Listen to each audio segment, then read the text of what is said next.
listening to Radio Cayman, the voice of the Cayman Islands. Shaken yet standing firm. This is Radio Cayman in the Cayman Islands.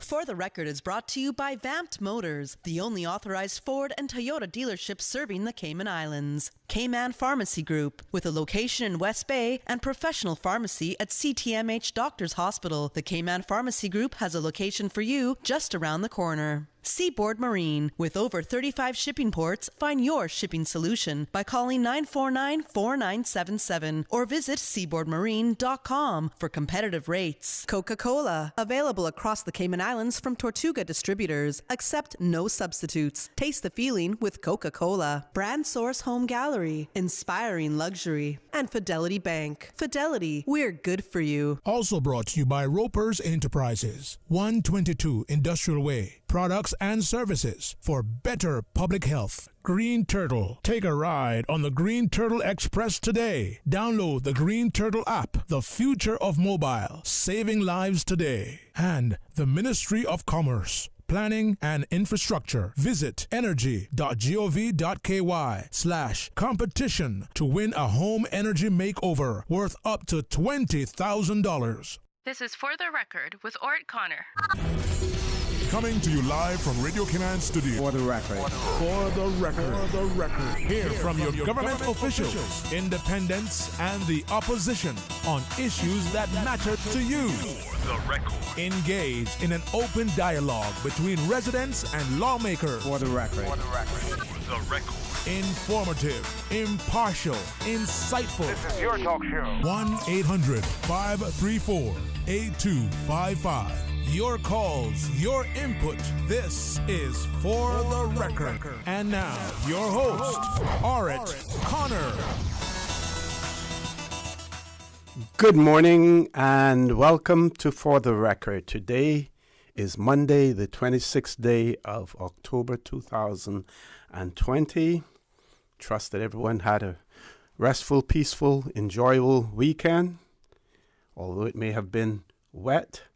But whatever weather accompanies us, we have to be grateful for it. It can't always be bright and sunny, and we just have to adjust our lives to suit the weather conditions as well. So, folks, those of you who are on the roads, it is raining. It also means that your visibility is reduced. You need to adjust your driving conditions if you're driving a vehicle to suit the weather conditions as well. Those of you who love to tailgate, give yourself a little bit more of a distance between you and the vehicle that is in front of you. If you're walking on the roads, remember that driver's visibility is reduced as well. So you want to ensure that you walk on the shoulder. Wear bright clothing as well. That helps with your visibility.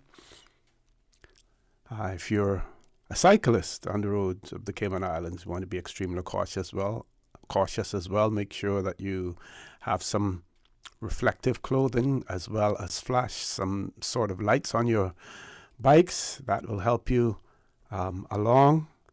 If you follow all of these protocols on the roads, then always remember that the life you save may be your own. For those of you who may have celebrated a birthday over the weekend, we hope and we trust that you enjoyed your birthday. If you're celebrating one today, we want to wish you a happy birthday as well.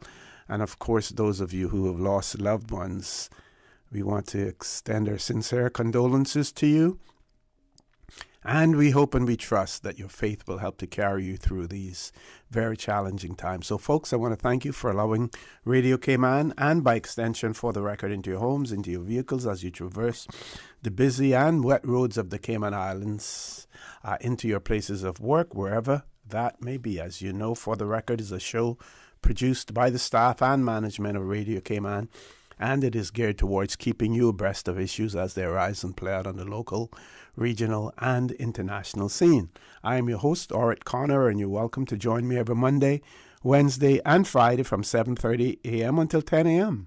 During that period, our phone lines are open, and it is good to have back with us that beautiful radio voice of Miss Susan Watson. You can call us on our toll-free number, provided courtesy of Flow. That toll-free number, 1-800-534-8255. You can also call us on 949-8037 and the 949-6990. If you don't like to talk on the telephone, then email us at fortherecord, one word, fortherecord at candw.ky.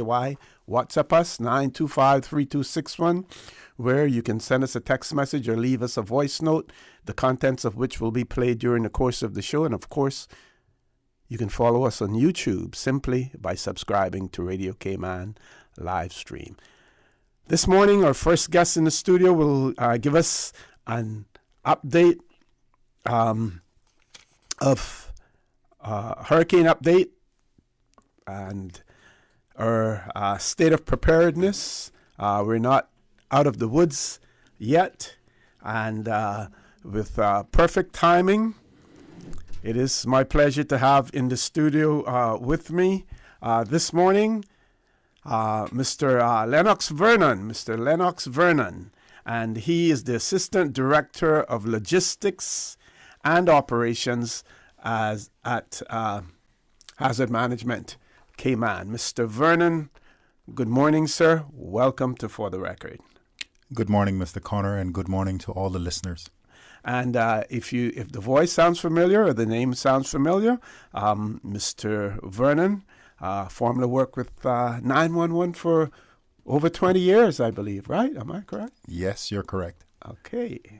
And also in the studio with us, the very familiar name, Mr. Simon Boxall. I'm not sure. Are you still acting? Acting Deputy Director. Deputy Director, yes, yes. Hazard Management Cayman Islands. Glad to be here. Good morning, Simon. How are you? I'm pretty good. Thank you very much. Yeah, it's good to be here. It's a rainy morning, but yeah, it's good to be here. Yeah, it seems as if this hurricane season we've been fortunate to the extent that some of the systems that develop in our area and move out fairly quickly rather than, approaching us and having to prepare for it. But that's right. I mean, this one did sit around a little bit, but we've seen Laura and Delta and now Zeta, forming generally in our area and then sort of scooting off and away from us. So we have been fortunate, but we're watching it strengthen very rapidly. And I imagine John will be here to speak more about that shortly. Okay. So it is certainly extremely important for us to continue to still be prepared. We're going to talk about the state of our readiness for hurricanes, where we're at, where we need to be as well. I'm going to throw the mic over to you, gentlemen. You're the experts. Well, I'll just quickly jump in first.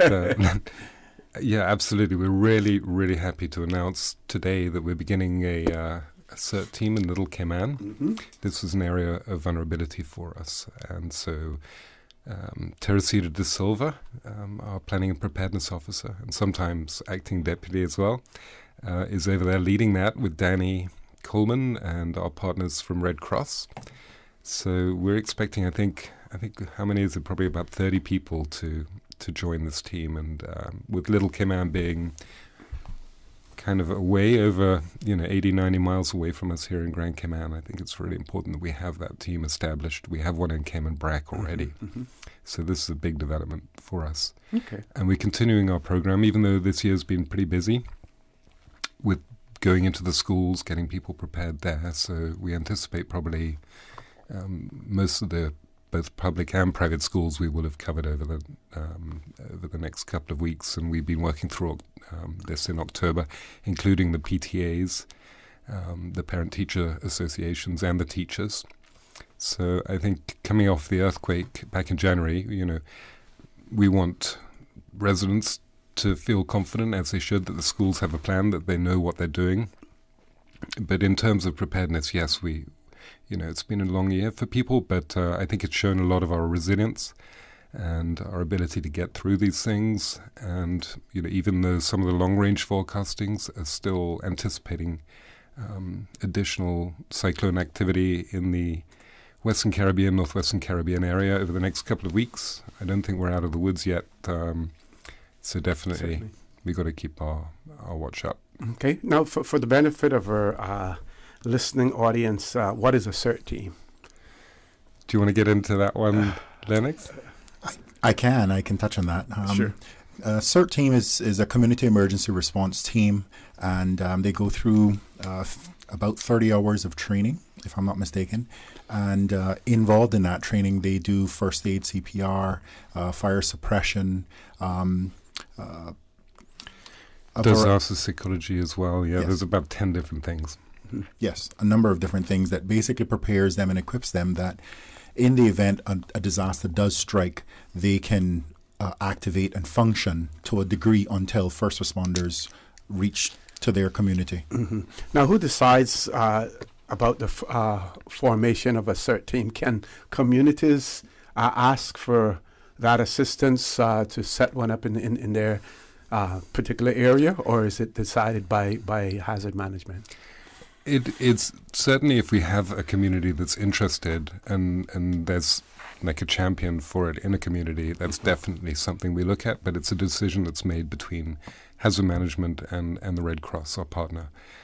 But if there is, and so we're looking at areas of vulnerability quite often and gaps. Yeah. And so, eventually we hope to cover like the whole of the Cayman Islands, but it's a sort of, we identify gaps and then we work towards them based on priorities and levels of vulnerability. But I just wanted to thank also Mr. John Christian from the Fire Service, one of our partners, who's helping with teaching the search and rescue component and the fire safety and suppression.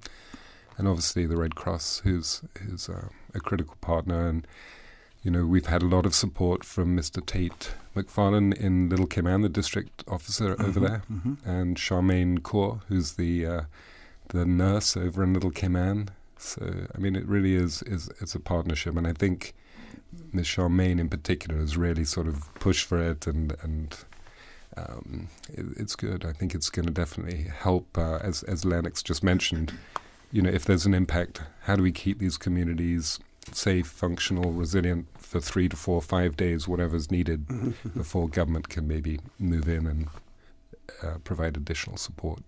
Okay. And now, of course, we have a regiment now as well, so that's an additional component to in terms of assistance as well. Certainly, we believe it's going to be a huge asset for us. There's a period now, I think, where they're trying to look at equipment and transportation and things like that. So it's not fully up and running in terms of, but I'm sure that if we needed them, even now, they'd be there to provide support. And we've seen what the Bermuda Regiment's done. Yes. Yeah, and how they actually provided quite a lot of support to us after Hurricane Ivan. So I think it's definitely going to be an asset, and they're also going to get trained in things like urban search and rescue. So if we were to have an earthquake, it's just another source of support and help, or an oil spill. We were watching this tanker, I think. In Trinidad, Gulf of Paria, I think it is. Somewhere. Yeah, it was amazing how much, anxiety that actually created amongst people in the community. They were quite emotionally, I think everybody's aware of what happened in the Exxon Valdez, or a lot of people are. And yes, how that, yes. So they were just, understandably concerned with the currents and the wind generally kind of coming from that area. They were like, please get this sorted out. So even putting pressure on hazard management to try to find some sort of intervention or solution. Obviously, it's not easy. Okay, we're going to take a commercial break, folks.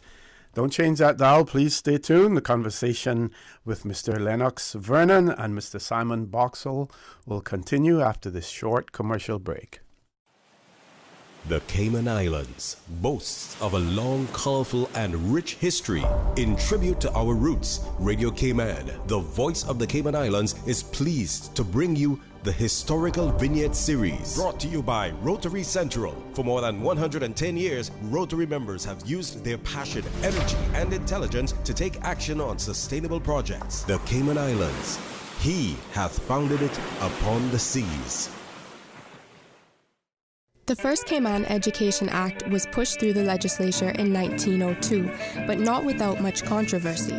For several decades, Britain was keen to impose compulsory free education, however was met with resistance, namely by the Presbyterian Church, which sought to retain control over the material that was taught. Other factors which delayed the enactment of legislation included that many did not believe a developed education system was necessary, especially for girls, and there was reluctance to approve the cost by the legislature. It would take close to 2 decades, the work of the first 4 commissioners, and 3 acts by the legislature before the Cayman Island system of primary education was on par with neighboring Jamaica. Radio Cayman's Historical Vignettes was brought to you by Rotary Central. For more than 110 years, Rotary members have used their passion, energy, and intelligence to take action on sustainable projects. Rotary Central Music Extravaganza tickets are moving like a hold glass of swanky on a hot Cayman Brack day. Get your tickets now from Rotary Central members, Rotary ticket sellers, eventpro.ky, Funky Tanks, A.L. Thompson's Home Depot, Mango Tree Restaurant, Seabird's Bar, Eastern Avenue, Tashara Lewis in Cayman Brack. Get your golden tickets. Get ready to be a winner. Stand your chance to win $40,000. Second prize $4,000. 6 $1,000 prizes and more. The Music Extravaganza 2020. Building bus shelters throughout the Cayman Islands, supporting over 70 Rotary community projects. Rotary Central, not-for-profit number 232. Rotary opens opportunity. No, man. My bills seem huge again, and I don't know what to do about it. I gotta look some help. We can help.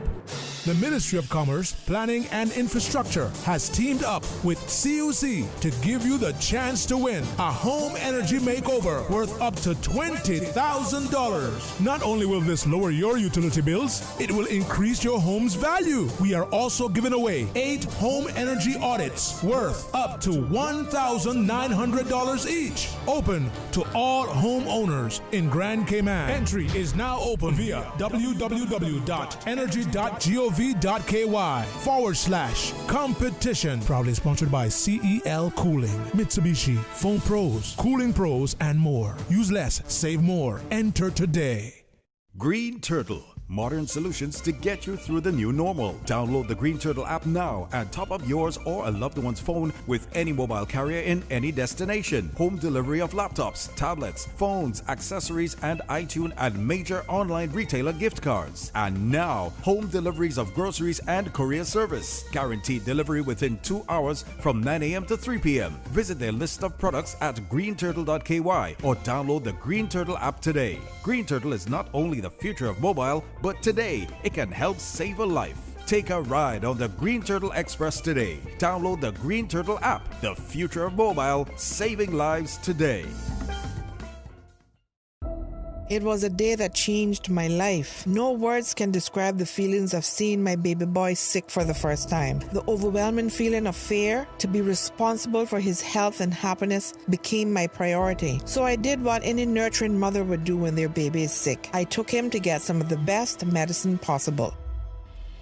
CTMH Doctors Hospital Pharmacy understands the importance of careful decisions you make every day for your family. Our staff work towards healthcare excellence and providing the most current and up-to-date training with pharmaceutical care, so you can feel confident in knowing that your family is safe with the right medication. At CTMH Doctors Hospital Pharmacy, we take care of your health. Stronger, wider, higher, lighter. The all-new Ford Ranger Raptor, Powerfully built with a 2.0 diesel Panther engine and 210 horsepower. Modern with leather interior and 8-inch touchscreen, Sync 3 technology and power features. Tough, built to handle the off-road with 4-wheel drive, terrain modes, and 10-speed automatic transmission. Coming early October to Vamped Motors, Walkers Road. To find out more and to test drive the bold new Ford Ranger Raptor, visit Vamped Motors, Walkers Road, or call 949-8288. What's that? No sugar, same amazing taste? Coca-Cola Zero Sugar is here to stay. Classic taste, pure satisfaction. Be sure to stop into any Tortuga location and get your own case of Coke Zero. Or grab an ice-cold one straight from the cooler.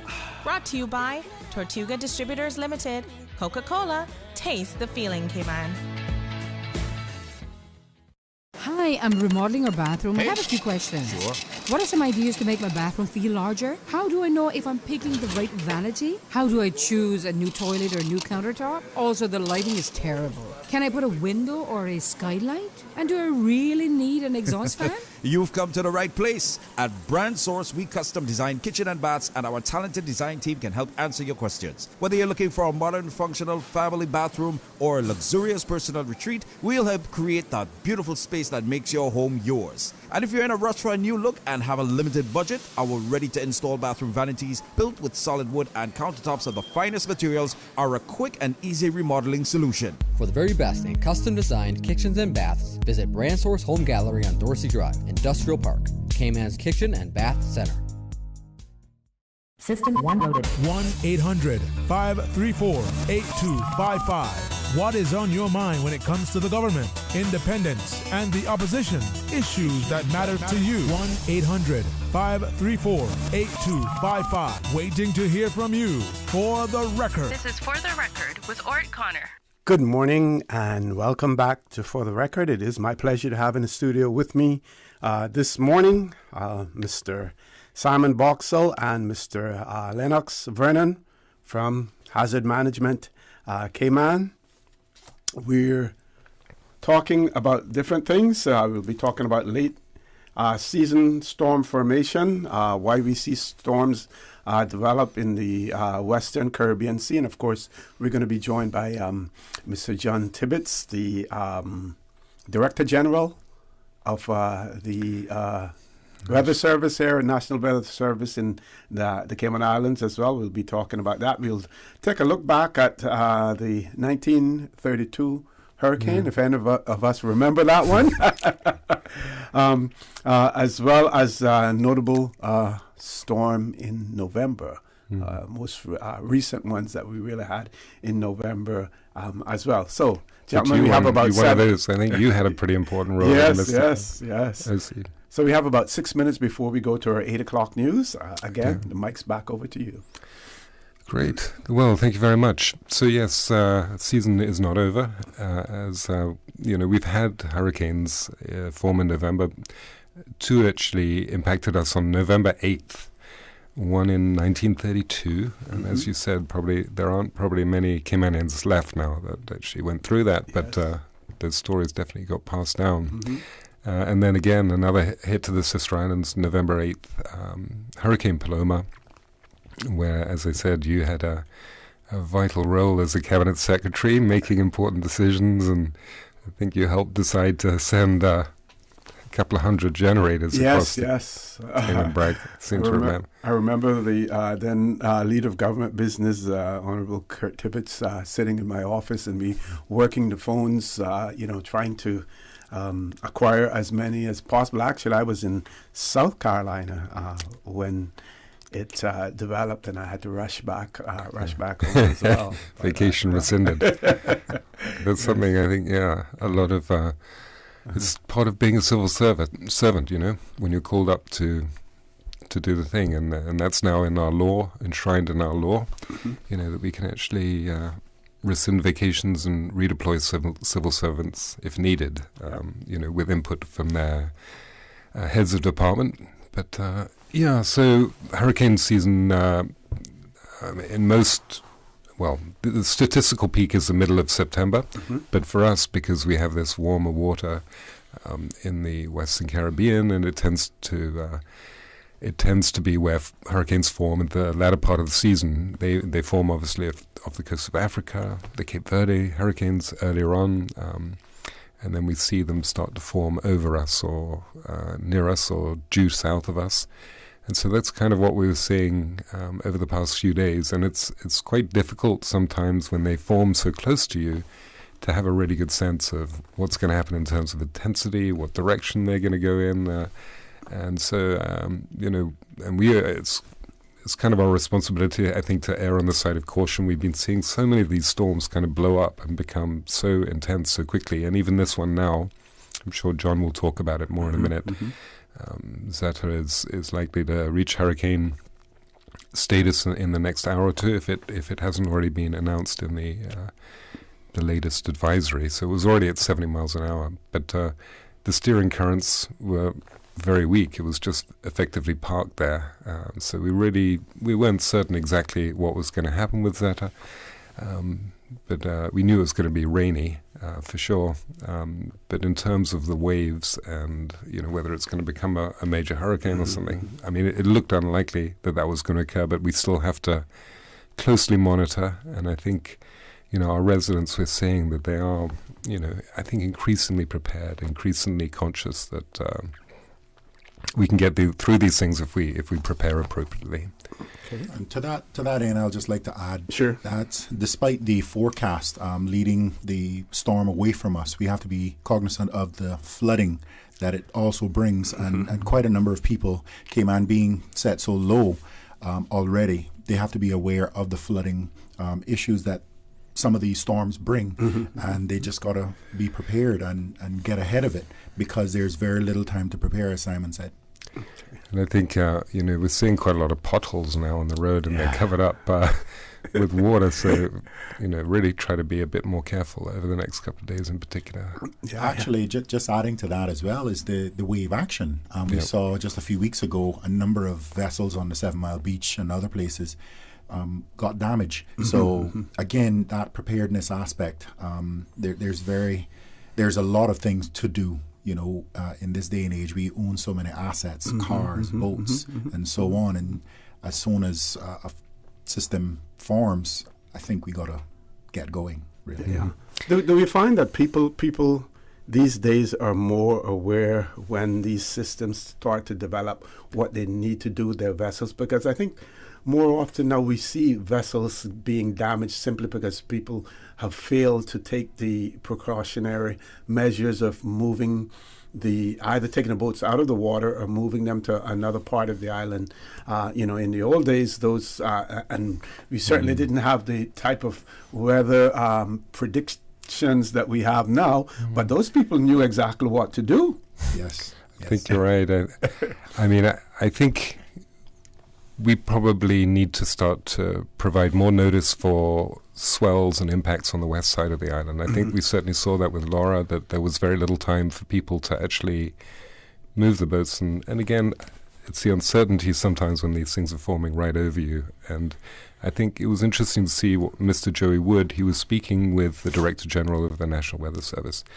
And with it possibly increasing in intensity and just sort of sitting there, he took the step, move there were a lot of Honduran, some of the smaller fishing boats were located. He had them move off the government moorings and into the North Sound, because if it had started tracking steadily north, that southwesterly swell might have just kind of put them in a position where it would have been too late to move. So, anticipating is a very important part. But I think, over the next year or two, I think we're going to see additional products coming out to help us forecast waves better. That's one of the areas that the National Weather Service is working on, and these new automatic weather stations are going to help with that. So hopefully, rather than people giving 6 hours of warning, maybe we can give them 24 or 48 hours, which would be helpful. Excellent. Folks, top of the hour, the 8 o'clock news. When we return, We will continue to receive an update on what hazard management Cayman is doing in terms of hurricane preparedness, because we're still not out of the woods yet as far as hurricanes are concerned. So don't change that dial. Please stay tuned for the record. We'll be back immediately after the 8 o'clock news. Thank you, Mr. Connor. And studio time now by Price Right is 7:59. Price Right's warehouse sale is on now with big savings on the products you love. Save $50 on the Hamilton Beach 5-burner gas grill, just $269.99. Get the ProForm Performance 300i treadmill for $649.99. And upgrade to the Samsung 58-inch Smart 4K TV for just $519.99. Sale ends Wednesday, 28th of October, 2020. Live better for less at Price Right.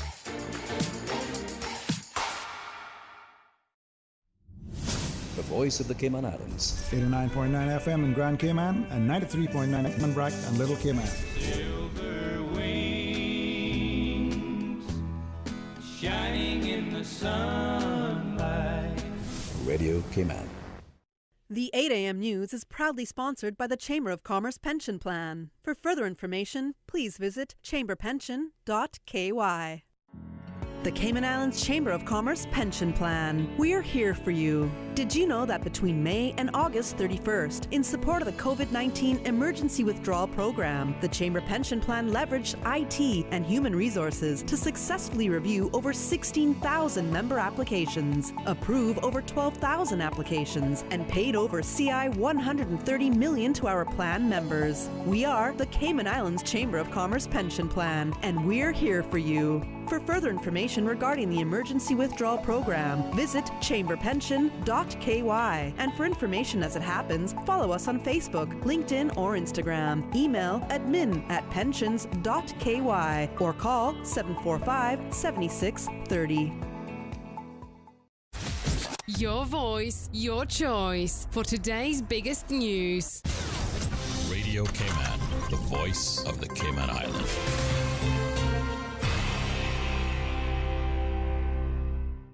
With your latest news, I'm Karsley Fuller. The National Weather Service is warning residents to be on the lookout for flooding in low-lying areas. This after the National Hurricane Center issued advisories on Tropical Storm Zeta, which at the last check was about 195 miles west-southwest of Grand Cayman. Zeta is moving northwest at about 9 miles per hour, and over the next 2 days, it will be taken further away from Cayman. In the meantime, you can expect cloudy and overcast skies today with rain and thunderstorms. Showers may be locally heavy at times, leading to possible flooding of low-lying areas, and that means a flood warning is in effect for the Cayman Islands. Folks can expect up to half an inch or an inch of rain today. The flood warning will be in effect at least until tonight. There's also a small craft warning in effect for the Cayman Islands, with wave heights expected to climb to 5 to 7 feet, with additional 4 to 6 foot swells along the western coast of Grand Cayman. The next bulletin from the National Weather Service will come at 10 a.m., so make sure to keep it locked right here to Radio Cayman for the latest weather information. Government has scheduled a press conference for later today to provide details on the relaunch of the Order of the Cayman Islands. The National Honors and Awards Program gives the community a way to nominate people deserving of a place in the country's national history. The law was passed in 2010 and was amended in 2018, creating a council chaired by the Chief Justice. The awards will be presented on National Heroes Day 2021. And Island Heritage Insurance Company Limited gets an A rating for its financial strength. Radio Cayman's Shanda Gallego has more. Island Heritage has announced that AM Best has affirmed its financial strength rating of A, excellent, along with the financial strength ratings of all main insurance operating companies of parent company BF&M Limited. The outlook of each of these ratings is stable. AM Best cited balance sheet strength, characterized as strongest, the neutral business profile of the BF&M group of companies, and its appropriate enterprise risk management approach. Also highlighted by AM Best were the company's strategy of geographic and premium diversification, along with its significant catastrophe reinsurance protection. John Wright, Group Chairman and Chief Executive Officer of BF&M Limited, noted in a press release, BF&M's financial strength ratings are market-leading across the Caribbean. This endorsement by AM Best and our consistent track record over time will serve to further strengthen our position as an insurer of choice. Shanda Gallego, Radio Cayman News. Now with a check of international news, here's the BBC, which will take us out of the newscast. I'm Karsley Fuller from Radio Cayman's newsroom. BBC News with Jerry Smith.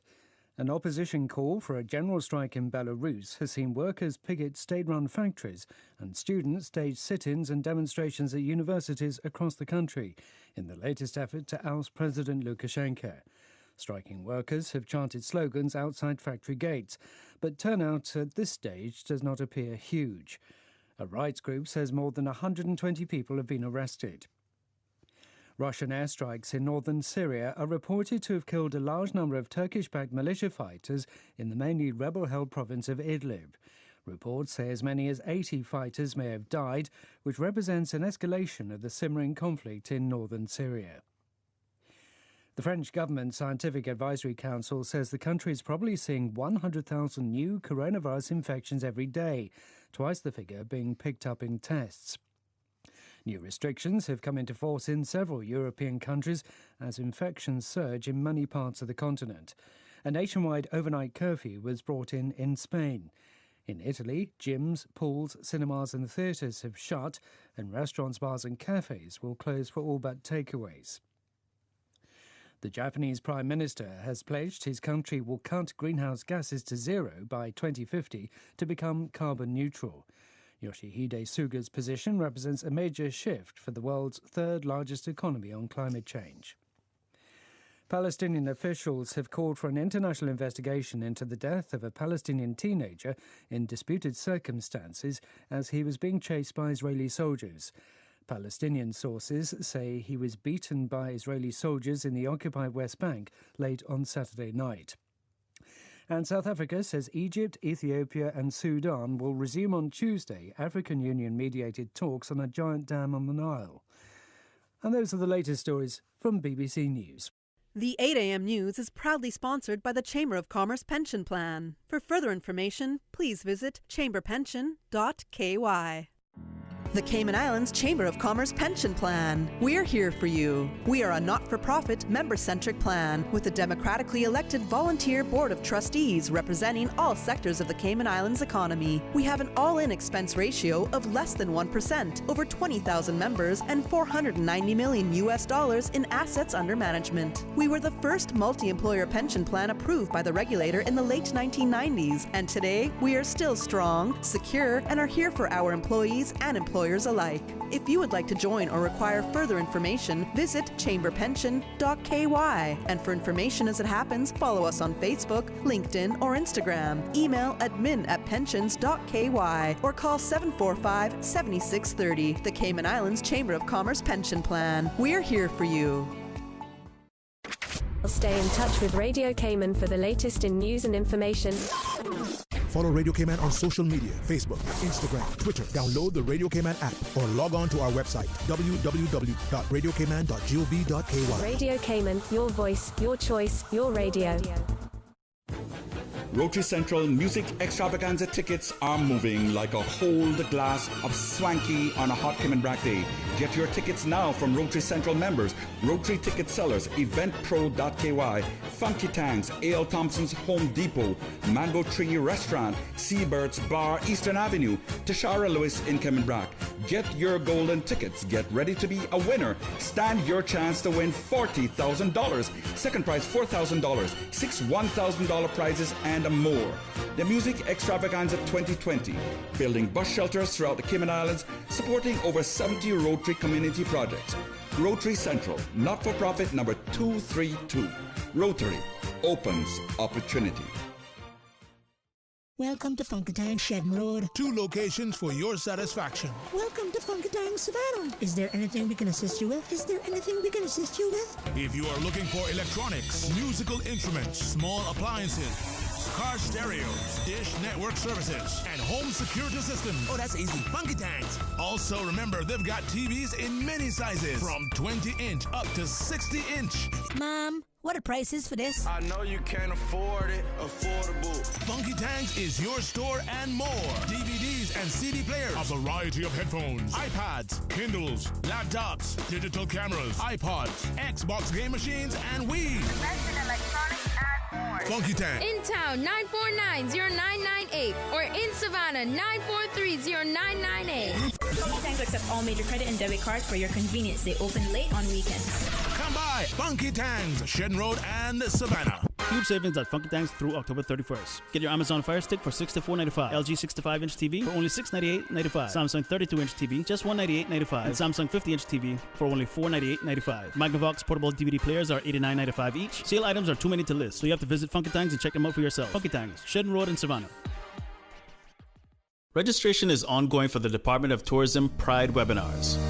The tourism industry is ever evolving. Stay up to date with the industry standards, best practices, and ensure you are the best ambassador for Cayman. The Pride webinars offer customer service, business acumen, history, and cultural classes. Webinars will run on Tuesdays and Thursdays at 11 a.m. To see the full schedule and register, visit pride.ourcayman.ky. Do you remember when 2020 was great? I don't think it was 2020 vision, not the year. right. Make 2020 great again with Optical Outlook, the new West Bay store now open. With their designer frames and sunglasses, eye health has never looked so good. Call 746-2020 and book your eye exam today at Caymanian Village and now at Jake Scott Plaza in West Bay, offering premier eye care in Cayman for over 30 years. Come see the difference with Optical Outlook. During these unprecedented times, Radio Cayman, the voice of the Cayman Islands, is pleased to bring you the Cayman Strong Series. The Cayman Strong Series is brought to you by OnCourse Cayman. Visit oncourse.ky to view a full list of wellness services and their qualified team. OnCourse Cayman, health, wellness, and happiness.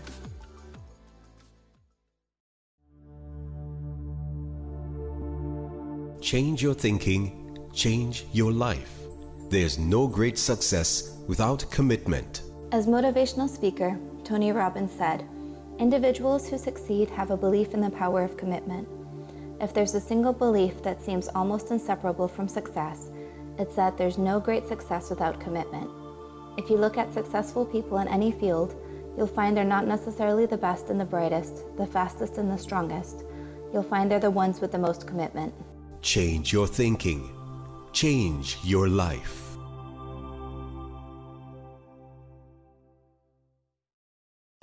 Radio Cayman's Cayman Strong Series was brought to you by OnCourse Cayman. Visit oncourse.ky to view a full list of wellness services and their qualified team. OnCourse Cayman, health, wellness, and happiness.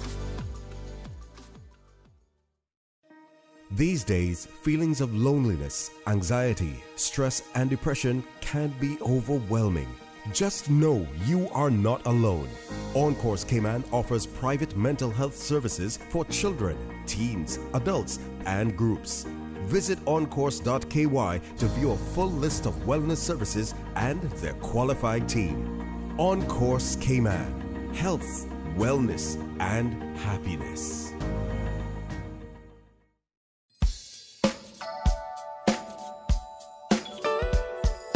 Pleasant good morning. Let's take a look at the latest weather report.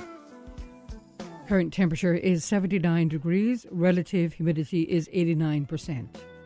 The barometric pressure is 29.86 inches and rising. The wind is out of the south-southeast at 9 knots. Overnight low temperature was 75 degrees. Synopsis indicate isolated thunderstorms and rough seas are expected to continue for the next 24 hours in association with Tropical Storm Zeta. Showers are expected to become heavy at times, and a flood warning remains in effect for the Cayman Islands. Radar images show widely scattered showers in and around the Cayman area, which are moving towards the northwest. The National Hurricane Center in Miami, Florida, is issuing advisories on Tropical Storm Zeta. At last check, Zeta was located about 195 miles west-southwest of Grand Cayman, with maximum sustained winds of 70 miles per hour, and is moving northwest at 9 miles per hour. The Cayman Islands National Weather Service will continue to monitor the progress of the system. Now, the forecast for today, calling for cloudy to overcast skies with rain and intermittent thunderstorms. Showers will become locally heavy at times, leading to possible flooding of low-lying areas. Temperatures will be in the upper 80s. Your winds will be south to southeast at 15 to 20 knots with higher gusts in and around heavy showers. And seas will be rough with wave heights of 5 to 7 feet, with an additional 4 to 6 feet swells expected along the west coast of Grand Cayman. A small craft warning is in effect for the Cayman Islands for today and tonight as well. And for tonight, cloudy skies with scattered showers and thunderstorms. Showers will be locally heavy at times, and temperatures dipping to the mid-70s tonight. Your winds will be southeasterly, 15 to 20 knots with higher gusts, in and around heavy showers. Seas will be rough with wave heights of 4 to 6 feet, with additional 2 to 3 feet swells expected along the west coast of Grand Cayman. Low tide will be this afternoon at 12 minutes past 1. High tide again tonight at 12 minutes after 7. The sun will set this evening at 5:53 and will rise tomorrow morning at 6:24. And the outlook is calling for a decrease in cloudiness and showers from tomorrow morning as Zeta moves over the northern Yucatan Peninsula.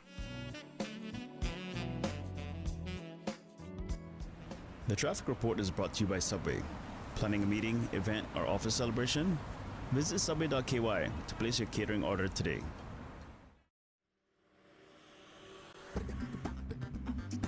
Good morning once again. Let's take a look at what's happening on our roads. Busy morning and heavy traffic coming from the east on Shamrock Road.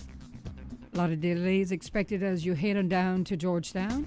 And employers expect your employees to be late this morning as traffic is heavy coming from the east. Steady traffic in some sections of Crew Road, other sections heavy traffic. And traffic busy coming off of Bobby Thompson Way as well as off the Linford Pearson Highway on Agnes Way. And steady but flowing traffic in some sections of North Sound Road. As we look to Edward Street in front of the Georgetown Post Office, traffic is flowing moderately. From the West Bay 4-way stop, moderate flow of traffic and traffic move along pretty good on Owen Roberts Drive. Remember, roads are wet, so please drive with extra care. That's the very latest on your traffic. Join us again at about 10 minutes after 12. Another look at traffic. Have a good morning and buckle up. It's the return of the Sub of the Day. Come into any Subway location and order the 6-inch Sub of the Day for only $3.50. Or get the full meal for just $6. Wow, a meal in Cayman for only $6? Yes, and it's never been easier to get your favorites from Subway. Just stop in, message WhatsApp at 929-4658, order online, or use Let's Eat or the Bento app. Check out their Facebook or Instagram for the latest store hours. Subway, eat fresh. The traffic report is brought to you by Subway. Planning a meeting, event, or office celebration? Visit subway.ky to place your catering order today. Are you constantly cleaning your home or office and spending less time on business or with family? H&A Janitorial Services is offering residential and commercial cleaning starting at just $11 per hour per cleaner for a limited time only. Buy 2 cleaning, get the third free. That's buy 2 cleanings and get the third free. From deep cleaning services to upholstery, carpets, windows, tiles, and grout, H&A uses antibacterial cleaning products to ensure a spotless, sanitized environment. Call H&A Janitorial 743-2875 or 324-0879 and ask how you can get your third cleaning absolutely free. Terms and conditions apply. Your Radio Cayman 6 p.m. news, Monday through Friday, is brought to you by Logic. Your life connected.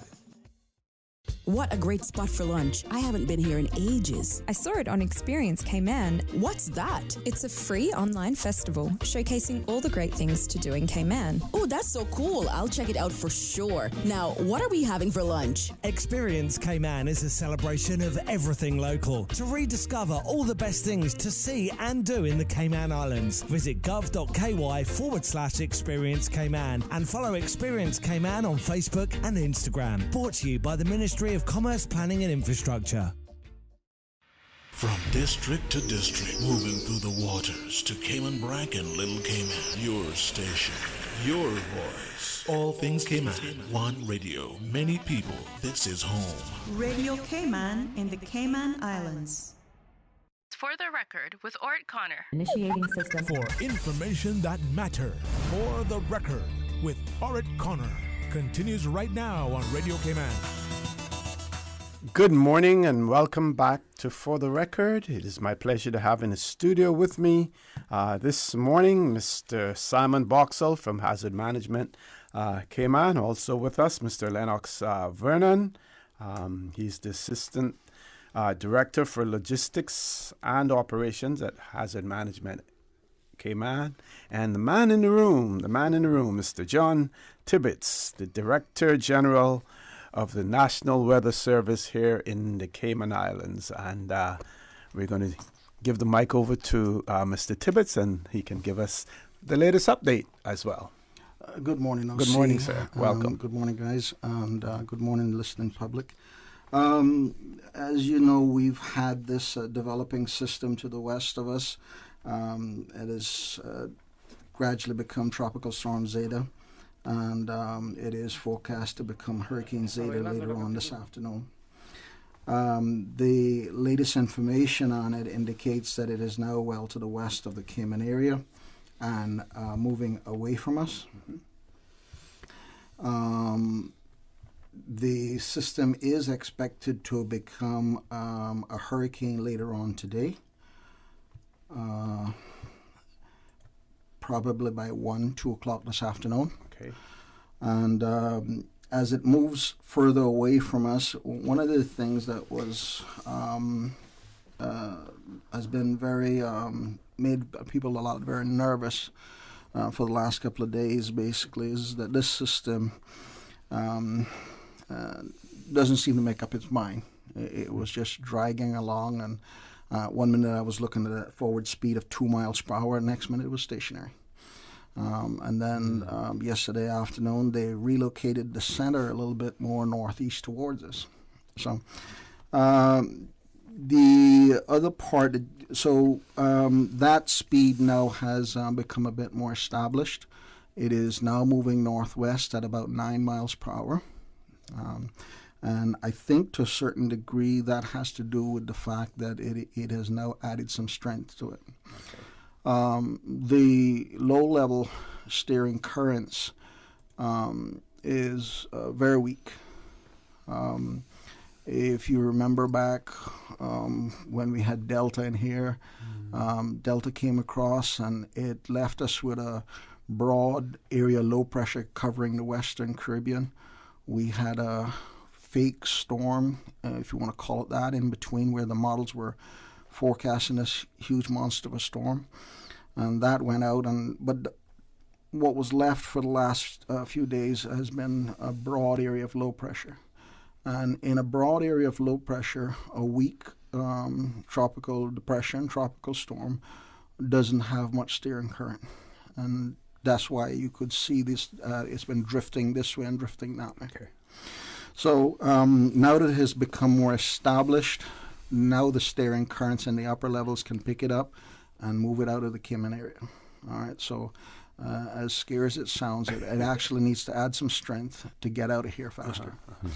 The National Weather Service has been issuing 2 specific impact forecasts for this. One, flood warnings.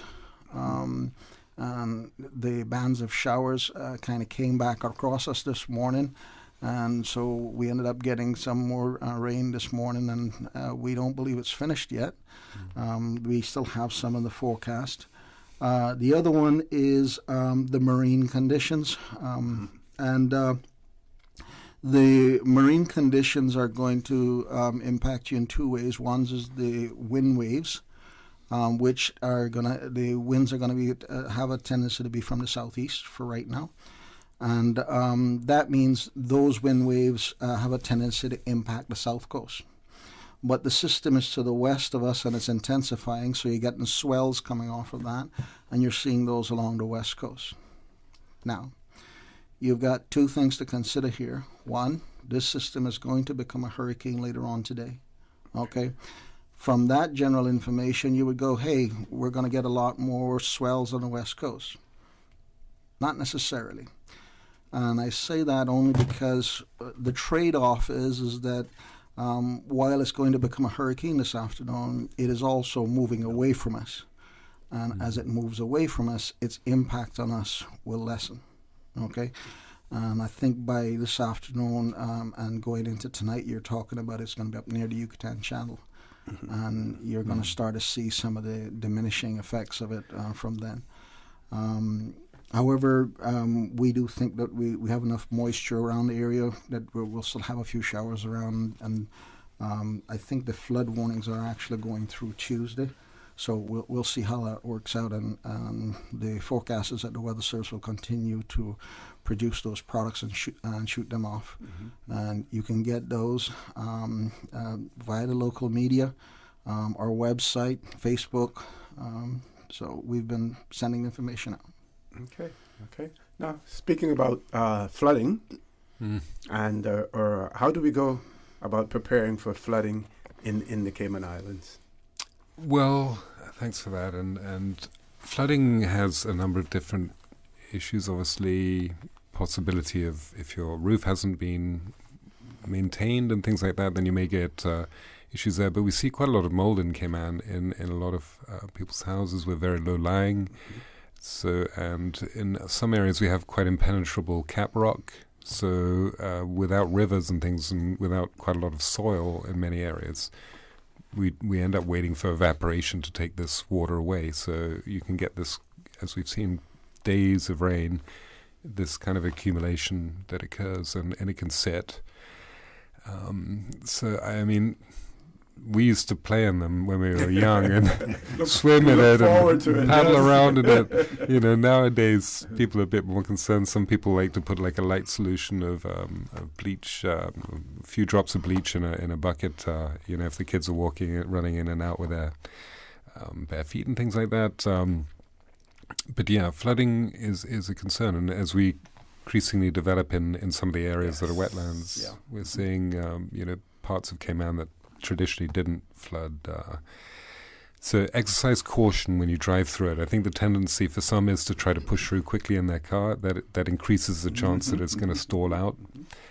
If it does stall out, resist the temptation to spend a long time like trying to start your car, because that can destroy these new vehicles. Just push it off to the side, let it dry out. You know, have a mechanic come and pick it up if necessary, or just wait a couple of days for it to dry out. Be very careful driving down the roads, because there are puddles possibly covering up potholes. I think you said you had a bit of experience. Yes, yesterday. Are you going to tell people what happened? So yeah, I think just exercise added caution on the roads, you know, and if it gets really bad, and we've seen, I think, reports in Jamaica of landslides covering up houses. Loss of life, actually. Yeah, a lot of roads too have become impassable. Larger rocks and earth coming crashing down the sides of the hills. You know, we're lucky we don't have the hills, but still, I think it's possible we could see. You know, if it gets really bad, we'd obviously open up a shelter or something like that.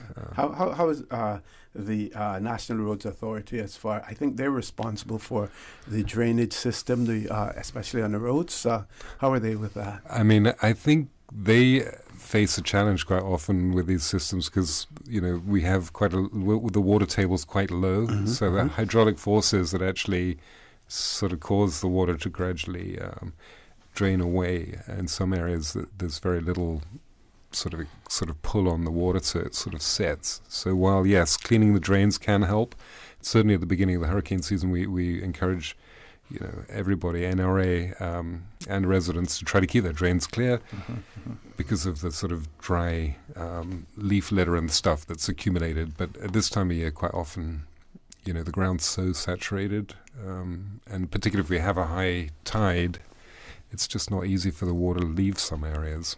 And in the absence of kind of mechanical extraction and, you know, sort of main sewerage type systems throughout Cayman, which would cost hundreds of millions of dollars to install, it's not an easy challenge to overcome. So I think John wants to jump in.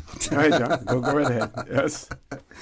I'm remembering back when it comes to flooding, and you mentioned Jamaica and the flash floods and what have you. I remember back when the Weather Service was just forming, and we're looking at Hurricane Gilbert, so we're going back a ways. Yeah. And the Weather Service, our Weather Service was not there at the time. And the bulletin came out from the Hurricane Center, and it said Cayman was going to have landslides And I remember Mr. Sambula calling up the Hurricane Center and said, "Where are we going to slide to?" So when you're talking about flooding, you're talking about two separate components. In this case, one is not particularly relevant. And that's you can get flooding from seawater, all right? And we know that about the gully in Savannah, and we know it in Red Bay area in particular. And that's seawater flooding. The other one is freshwater flooding. Now, when you're talking about when it really becomes dangerous, it's either one of two things happens. Either you've got a long sustained periods of rain, okay, or you have flash floods or what have you. And because Cayman is flat, we don't have the traditional problems of flash floods in the sense that Jamaica and the rest of the Caribbean countries have. We thank God every single day that this country is flat, okay? If you go back to Hurricane Mitch and what it did to Honduras, a lot of it had to do with the mountains, okay? In our case, though, although we don't have mountains to generate, to cause this sudden deluge of rainwater, we do have at times atmospheric conditions that can produce heavy torrential downpours for lengthy periods of time and thereby cause flooding and what have you, which will lead to a myriad of problems, including flooded streets and what have you. You got to be careful out there, and that's why you see the Weather Service when it starts to put out flood warnings. In our case, it usually means that we're expecting a fairly heavy rainfall total in the next 24 hours. Okay, we're going to take a commercial break. When we return, we want to talk about shelters. We do have callers at times express their concerns about a shelter space in the Cayman Islands. And Mr. Vernon, we know that is your area of expertise. So when we return, we're going to have a conversation with you about shelters. Folks, please stay tuned. For the record, we'll be back shortly. Fidelity Bank would like to thank all essential workers. We salute your efforts and thank you for the sacrifices you've made to keep us all safe. During these challenging times we're facing, our top priority is the health and safety of the communities we serve. And while it's true that things are changing rapidly every day, one thing that will never change is our commitment to giving you the best and sound financial solutions to help you during and after the coronavirus pandemic. At Fidelity Bank, our focus will always be you. Fidelity, we're good for you. What's that? No sugar, same amazing taste? Coca-Cola Zero Sugar is here to stay. No one can stop me when I taste the beer. Classic taste, pure satisfaction. Be sure to stop into any Tortuga location and get your own case of Coke Zero. Or grab an ice cold one straight from the cooler. Brought to you by Tortuga Distributors Limited. Coca-Cola, taste the feeling, Cayman. Honey, our fridge has stopped working again. Everything in the freezer is melting. We need to get this repaired right away. I'm calling Brand Source Service. When you need the very best appliance service, call Brand Source Service at 623-5000. Offering service and installation of all brands and models of appliances. Brand Source Service is Cayman's source for appliance parts and repairs with qualified and experienced technicians and the island's largest stock of appliance parts. Brand Source Service will have your repair completed in a flash. So, whatever the problem is, call the experts at 623-5000. Brand Source Service, Dorsey Drive, Industrial Park. Telephone 623-5000. Stronger, wider, higher, lighter. The all-new Ford Ranger Raptor. Powerfully built with a 2.0 diesel Panther engine and 210 horsepower. Modern with leather interior, an 8-inch touchscreen, Sync 3 technology, and power features. Tough.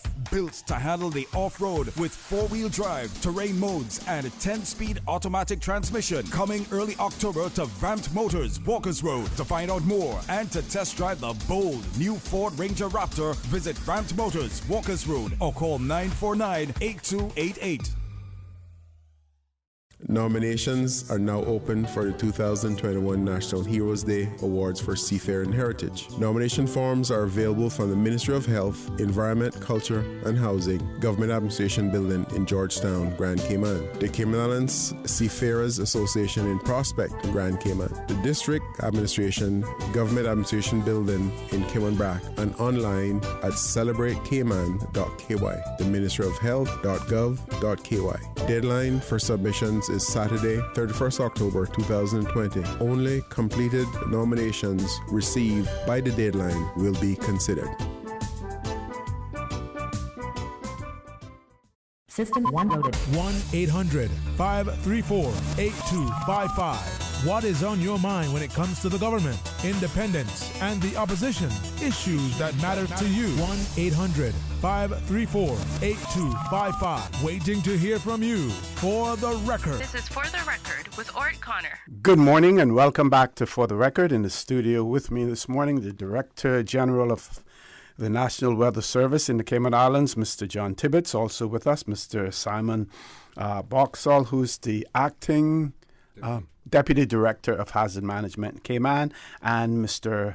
Lennox Vernon, who's an Assistant Director for Logistics and Operations at Hazard Management Cayman. His area of responsibility centers around shelters and operations as well. So let's talk a little bit about shelters. We do hear people complain about not having enough shelter space in the Cayman Islands for hurricanes or for any other disaster that we may encounter as well. But at the same time, we also try to not only encourage, but our building codes and everything is centered around having a more robust infrastructure, which means that people, their ability to shelter at home is certainly more enhanced. But over to you, Mr. Brennan. Thank you very much. You're absolutely correct. The building code here is very robust, and we are fortunate to be in a society where the building code is enforced. In regard to shelters, people in Grand Cayman, yes, rightfully so, can be concerned to the extent that sheltering space is limited. Mm-hmm. We are only at a capacity about 8%. In Little Cayman, we got 100% capacity over there, so thankfully for them. And in Cayman Brac, it's around 50% or somewhere thereabouts. But again, there's so many players from the government point of view that play into how we shelter. We've been threatened by hurricanes, cyclones, and so on for so long that it is somewhat ingrained in a lot of us. But to that end, again, we are doing all that we can to increase the shelter capacity, particularly this year when COVID hit our shores, and that caused significant impact in terms of our shelter operations or shelter capacity, whereby when we crunch the numbers, we're looking at approximately 50% reduction based on social distancing protocols. So to that end, we're looking at 8% in Grand Cayman. It brings us to about 4 or so percent. Nonetheless, my director, very, very passionate about disaster management and preparedness and such, engaged myself along with a number of other players, including Public Works and such, as well as some volunteers, we can't forget them. And we went out and inspected a number of buildings, hoping to increase or at least level off that area of concern. And her aim is toward pushing for a coverage of approximately 30%. Okay. Now, we don't have the money to build a ton of buildings at the moment. However, we are being very creative in the way we achieve that. So, for example, we're reaching out to private firms with large space and looking at whether their buildings are, in a state where they can shelter their own employees and so on and so forth. So, we are doing a lot. Or we have done a lot, I should say, this year in terms of increasing or bolstering our shelter capacity. And we have identified a number of buildings. We inspected approximately 21 or 22 facilities, and of that we've identified around 6 buildings that are basically turnkey, ready to go. We have a number of others that require some investment, whether it be backup power or other items to bring it up to a standard that it can be used as a shelter, that we have again done this year. So we are on our way, but it's still a long, bumpy road. But we are striving and pushing each and every day to increase that number. Okay, you touched on something there. Can you talk a little bit more about some of the features that you look for in a particular building in terms of its ability to be used as a shelter, either for its own occupants and families of those occupants, or otherwise, some of the things that you look in terms of the structure itself? Yes. So as I mentioned, we conduct this inspection activity along with Public Works, who brings along expertise from the structural point of view. So they're looking at the strength of the building, both in terms of the foundation, the walls, the roof, and so on. We also bring along a mechanical engineer who's looking at other aspects of the building, a plumber who would look at the plumbing aspects of the building. And in that team, we also myself, our representative from Hazard Management, is also there, and we're looking at other components in terms of if this site is to reach or meet the expectations set out by the Public Works Department in terms of mechanical, electrical, plumbing, and so on. We look at the operation of it, whether it can function. We look at evacuation protocols, whether it has big enough doors. Again, we look at the elevation. There's so many components that we're looking at. We are also considering whether, while people are in that shelter, whether they have sufficient air to breathe. So we're looking at the height of the roof and so on. We also work with Department of Children and Family Services, and they provide or train volunteers for each of these shelters, and we call them shelter management teams, and they come out and man those shelters during any type of activation. Okay. Now, sorry. No, go ahead. Go ahead. One critical component that we brought on this year, again with the advent of COVID impacting our shores, is we're looking at getting some cleaners into those shelters. We've prepared a number of personal protection equipment that is going to be available at the shelters. Nonetheless, we're asking anyone who attend those shelters to bring their own PPE supply.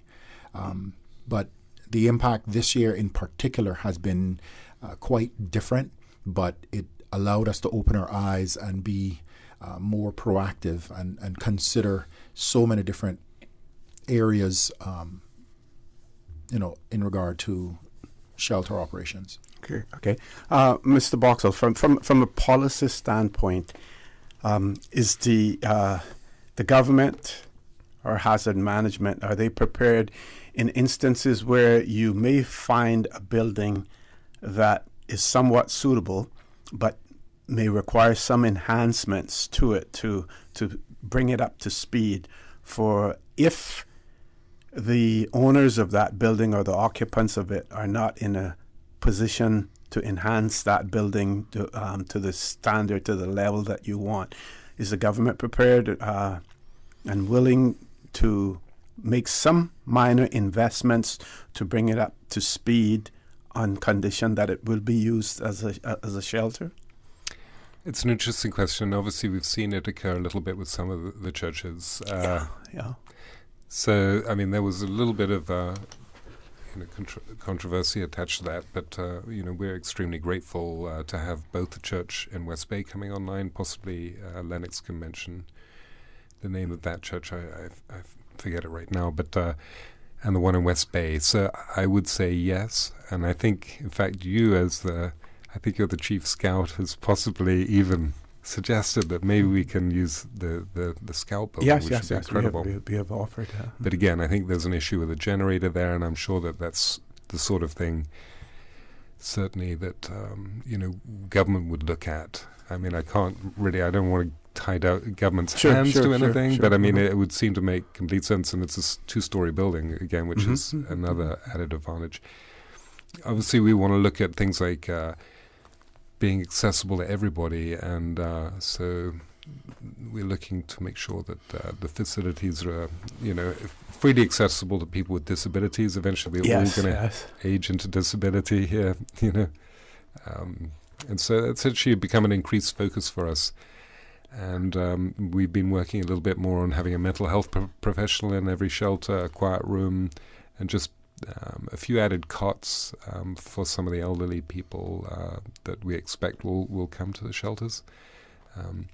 So yeah, we are certainly, I'd say, open to suggestions. If there's a possibility of us expanding the shelter capacity, it's something we're very keen to do. And we realize at the end of the day, Kids Cayman, while John did point out, we're very flat and very low-lying generally, apart from in the BRAC. That has an advantage with rainwater flooding, but again, the vulnerability remains from the storm surge and the possibility even of wave trapping. If we have very strong winds, it's hard for those winds to come back. So we need people to be in strong, safe buildings. I'm sure we would look very carefully at the opportunity to have another space. We certainly appreciate the offer from the Scouts. Okay, we're going to take a commercial break. Folks, please stay tuned. When we return, the conversation with Mr. John Tibbetts, Mr. Lennox Vernon, and Mr. Simon Boxall will continue. Oh, and by the way, today, speaking about Scouts, Winston Hale, Mr. Winston Hale, the Executive Director of the Scouts, celebrating a birthday today, so we want to wish Winston a happy birthday as well. Folks, please stay tuned for the record. We'll be back shortly. I grew up in a Canadian village with a general store that had just about anything you could ever need. That's what I'm reminded of every time I go into West Bay Pharmacy. It's not just because it's well stocked with necessities and oddities, but also because it's like our community hub. The staff treat customers like friends. Ron and the team of pharmacists have kept my family patched up and flu-free for years, and there are usually a few good laughs mixed in. They are truly taking care of my health and my family's health. West Bay Pharmacy is the very best of Cayman kind. Fidelity Bank would like to thank all essential workers. We salute your efforts and thank you for the sacrifices you've made to keep us all safe. During these challenging times we're facing, our top priority is the health and safety of the communities we serve. And while it's true that things are changing rapidly every day, one thing that will never change is our commitment to giving you the best and sound financial solutions to help you during and after the coronavirus pandemic. At Fidelity Bank, our focus will always be you. Fidelity, we're good for you. JN Money Card. When my land up a JN, me get the money card with them. Just show them your ID and give them your TRN. Go and use at the ATM or swipe instead then. And when you need more cash, and make your family send it in a flash. From abroad to card, get the JN Money Card. It's safe, convenient, and free. JN Money Card only available and used in Jamaica. Call 345-945-2014 for details. It's time to buy smart. It's time to buy Ropers. Find everything for your home and kitchen at low prices at Ropers, your neighborhood store. Value, integrity. Ropers also offers complete janitorial service for commercial, industrial, and residential. They get the job done right every time.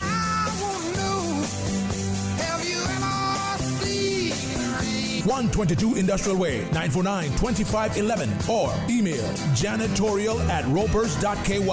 Clean up your spending with Ropers and stay prepared. 949-2511. Ropers, providing products and services for better public health. For the record, with Orrett Connor. Initiating system. For information that matters. For the record, with Orrett Connor. Continues right now on Radio Cayman. Good morning and welcome back to For the Record. We're talking about preparedness, hurricanes and other disasters as well in the Cayman Islands. And of course, in the forefront of that, we have hazard management. Cayman, when it comes to weather, crucial component of our infrastructure here in the Cayman Islands, of course, is the National Weather Service. And the director of the National Weather Service is Mr. John Tibbetts as well. We're talking about buildings also and infrastructure. Can we get an update in terms of where you're at with getting a permanent home for your organization, Mr. Tibbetts? It looks like for right now the government has approved the funds to build the building. We are doing the finalizing of the approval process for the designs of the building, and it is a very technical building that needs a lot of special components sorted out. Okay. And but we are expecting that building permit to come through fairly shortly. We have now started the process of putting together the business case and what have you that will go on the government's procurement website. Okay. And we're hoping by sometime in November that will be completed, and that organizations that are that can build that kind of building would start to look at the project and see start to put together their bids and what have you, so that we can start the building probably in the first half of next year. And the location? It's right next to Jose's gas station. You would have seen the tearing down of the social service homes. Yes. For the record, the social service homes were kind of condemned a long time ago. Yeah. Condemned and then reoccupied and condemned again. Yeah. And I think we need to realize at times that government has been kind of, I don't want to say pushed in a corner with regards to having to supply housing for people that needs those and what have you. And so you look at the situation, we had gotten to the point where we had negotiated everybody out of it, and we had a storm threatening, and people went back into it, and then they had to get them back out and what have you. Now there's no buildings there to get back into. The buildings are flat. We've negotiated with the traffic department. The traffic department is on his way out of there as well. There's some new things going on with the police department, and they would have to tell you all the details about that. But the traffic department's not going to be there. Okay. And NRA is also clearing out down in that there as well. The NRA site right now is not a part of the National Weather Service site. Okay. There's a back end of the property that the Weather Service isn't using. And the exciting part of it, though, is that before we get to the building, we are installing our own automatic weather station that will be able to stand up in hurricanes, will be calibrated on a regular basis, so you'll know that you have accurate information and that it will stand up in a storm. And we're hoping to have the bids in for the mast for that AWOS sometime this week, and so that next week, next 2 weeks, something like that, they'll start work on installing the mast, and then we get to the automatic weather station sometime December, maybe January. We also have a wave modeling computer. I think I on my drive in, I heard Mr. Simon talk about it and what have you. And that has been sent out for a company to provide. And once it gets in, then my people have to go into it and install the necessary software. So. Okay. We still have about 6 minutes before we go to our headline news at 9 o'clock. And I just want to say, gentlemen, we can accommodate you for as long as you need to be here to talk. We don't have any other guests scheduled as well, so we have more time. I think some time ago you were talking about the buoys and stuff like that had been placed around the island, and the whole issue of tsunamis. We're seeing more and more earthquakes. Whether or not we're seeing more of them, or whether or not it's our ability to detect them, yes, is something else. I think both. We have seen an increase in magnitude 7 or above in the Caribbean region over the last 10 years. There's been a significant increase in the number of them. It's not clear exactly why, that these really strong ones have been occurring. But yes, there's a network of sea level monitoring gauges throughout the Caribbean, which is sponsored by UNESCO, the United Nations body, and so we do have a sensor in Georgetown Harbour which can detect raised sea level, and that sends a signal via satellite. And so we're also recipients of that information. If the sensors go off in other islands in the Caribbean, it might give an idea of the arrival time or the existence of a tsunami wave. So again, we're looking forward to this sort of wave modeling. It's one of the kind of the gaps we see in addition to our capacity to model storm surge and tsunami waves. And we're pushing in that direction to get increased capacity for doing that by eventually, hopefully, getting underwater bathymetry for the nearshore environment, which is the sort of mapping of the seafloor. Which will help us then model the waves better. But it's not even clear at the moment if we're threatened by tsunami, because we have this very deep water around us. But in the knowledge that we have, like a shallow area of North Sound, at least, and parts of like East End being quite shallow, and South Sound even, we think it is indeed possible. We can't discount the threat of a tsunami. So these gauges are helpful, and I think there are weather buoys out there too. I think one of them got ripped off at one stage and ended off in a beach in Texas. But there are gauges out there which can give us some information regionally about what's happening with the waves and the wind as well. Isn't that the case, John? Yeah, the U.S. National Weather Service have a buoy in the Northwest Caribbean, and I think there's another one down south of Jamaica. Additionally, Little Cayman, the Marine Institute also has one, and we have a plan to put down about 4 or 6 weather buoys ourselves as part of a observing network for the Weather Service. However, those are near island type buoys, so I don't know how much advance notice they're going to give us. One of the things that kind of came to my mind from the January earthquake, because of the location of that January earthquake, by the time the USGS and the Pacific Tsunami Warning Center, by the time they put out data to say you've got a big wave coming at you or anything like that, Cayman Brac would have been hit. Right? And it just has to do with the location of it. And you really can't fix that problem. But what you can do is to get another tsunami monitoring station in the sister islands, because if the wave hits them, then we in Grand Cayman need to prepare for that wave. I think it's a good point. And we have a couple of seismographs in the sister islands, but we don't have a sea level monitoring gauge. But what we say to people, especially when we're doing our presentations, is if you feel something that's very long and very strong, you kind of almost have to assume that there's a possible tsunami generated. You're unlikely to have time to have a warning coming from government.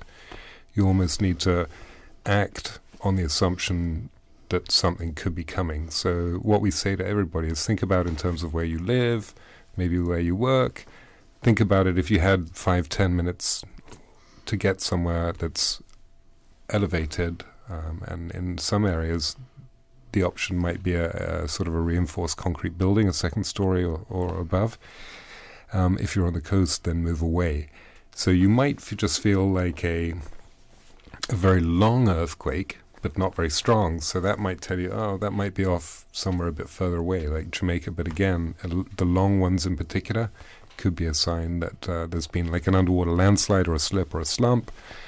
So we have to be aware of that. And I think a lot of people are still convinced that the subduction zones are more likely source points for tsunamis because of the kind of upthrusting. But what we've seen historically over the last 500 years in terms of the records is that actually most of them have occurred from the transform plate boundary line, at least the dangerous ones that have caused loss of life have actually occurred from, that slip slide transform plate, which runs right below us. We're on the bottom of the North American plate, below us is the Caribbean plate, and so we can't rule out the possibility of an earthquake happening there, which could generate a tsunami. Okay, top of the hour headline news. We want to talk, when we return, a little bit about environmental hazards as well, because we have a tendency to focus, on, a lot of the natural hazards, but the environmental ones as well, and the man-made ones, the ones that we create ourselves. So, folks, please stay tuned. For the record, we'll be back immediately after headline news.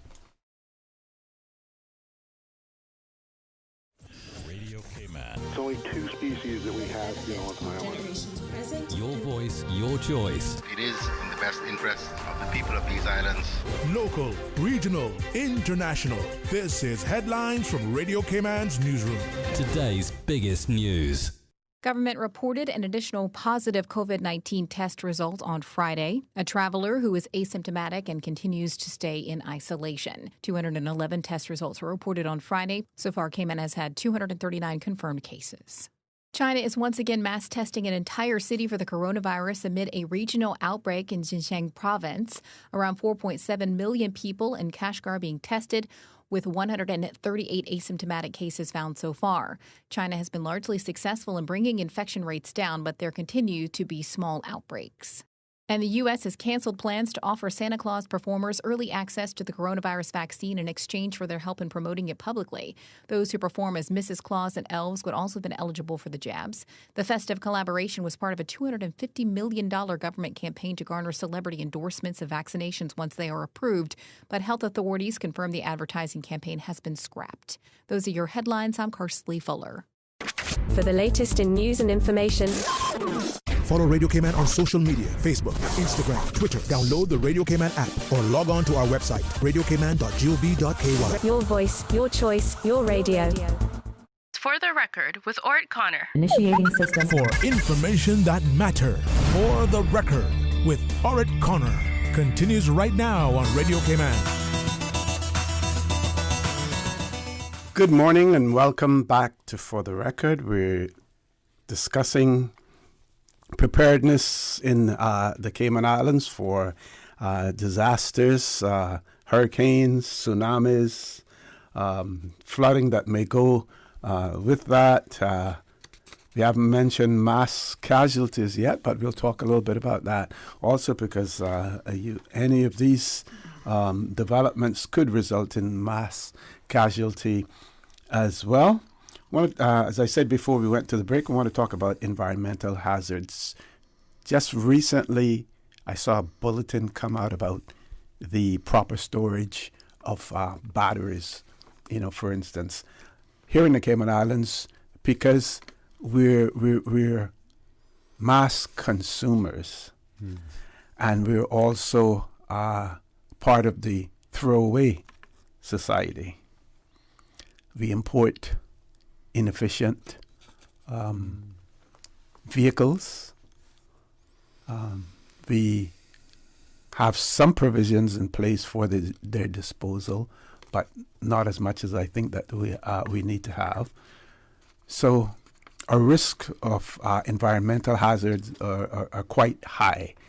And with those, not only are those risks high, but also the potential damage to our industry, our tourism industry, is up there as well. Can we talk a little bit about some of those hazards that we face? Simon, you or Mr. Vernon? Well, I will ask Mr. Vernon to talk about mass casualty in a moment, because he led on the training on that. Great. We are working on a hazardous materials plan as we speak. It's been a work in progress again. They got a bit pushed back by COVID-19. Another one on the horizon as well is the radioactive elements, atomic materials, because as we know, the labs and things are generating these elements as well, and we've got to ensure that they're responsibly planned for as well. So I think it's a great question in terms of there's a little bit of recycling going on of used motor oil, possibly some batteries as well, and it's good to see that that's become a focus. Obviously that's lead, it's toxic to the environment, but yeah, we are increasingly interested in planning for the large amounts of chemicals, chlorine, even the agriculture sector. There's so many different chemicals, and at one point there was a plan that was produced, I think back in probably 30 years ago, looking at all the different chemicals and things.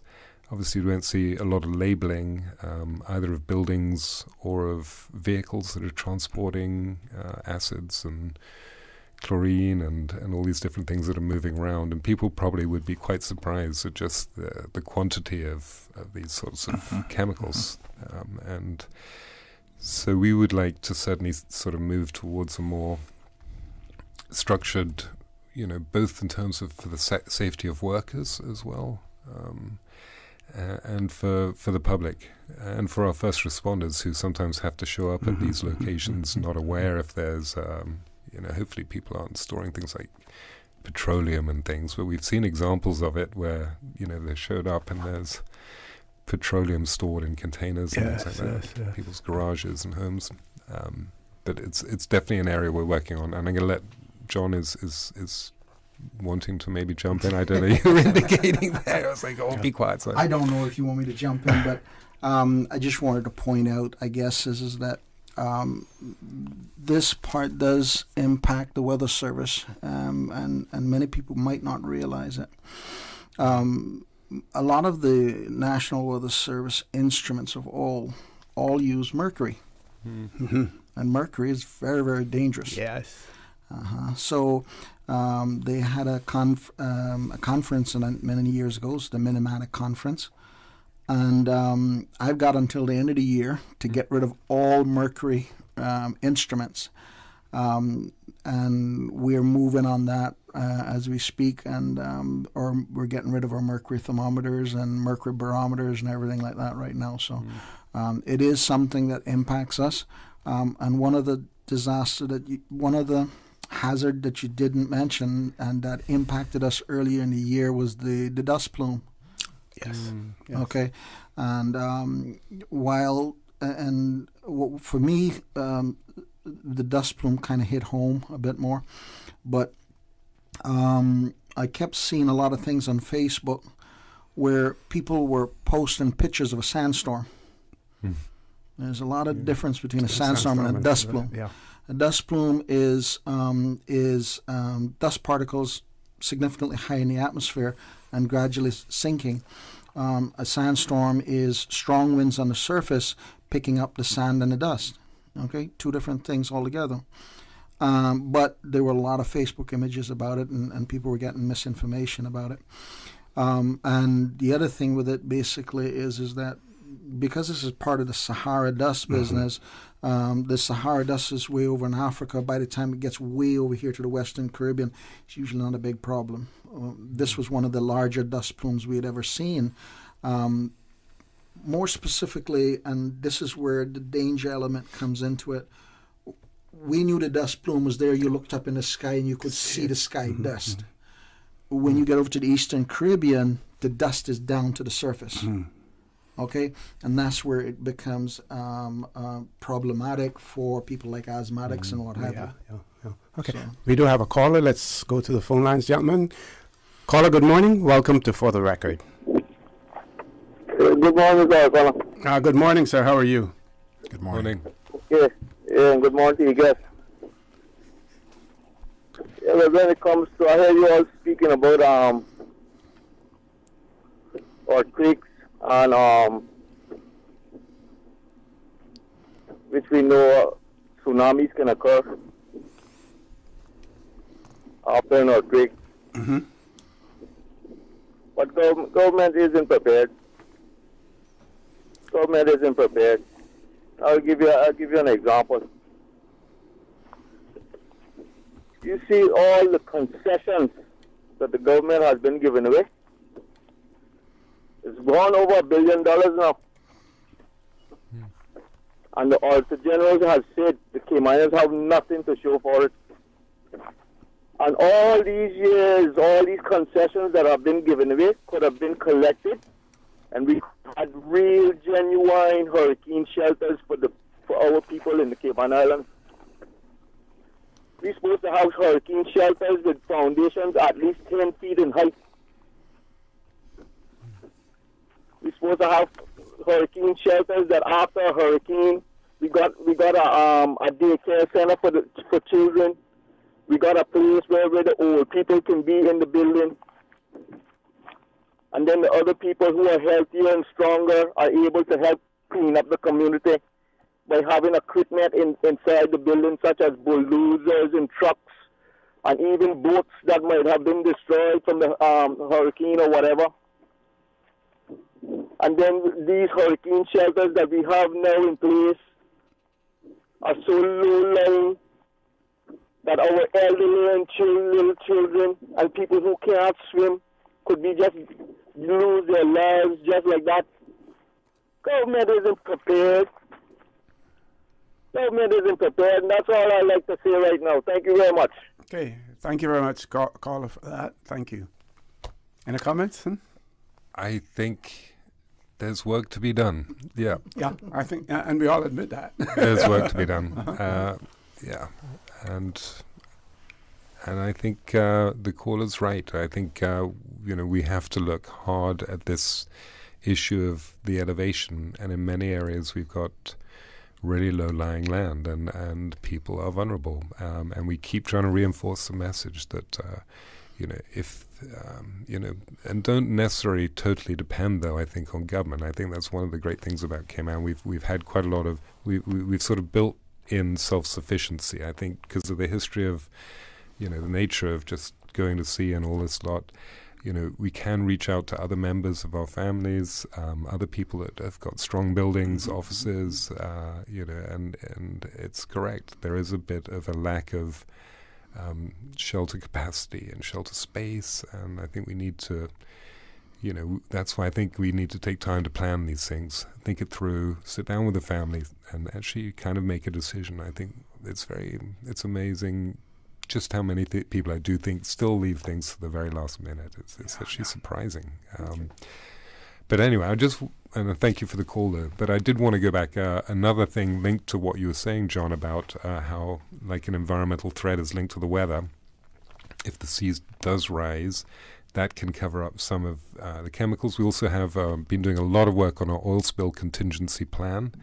And so that's been a huge focus for us, and we're really hoping we're really close to getting that from draft to approval into the cabinet to get approved. And a lot of work's been done on we've got a new equipment for the sister islands, oil spill response equipment. Okay. We trained a lot of people, both at port and in Department of Environment, in oil spill response, and we've actually had help from the UK Maritime Coast Guard Agency, so I'll give credit where credit's due on that.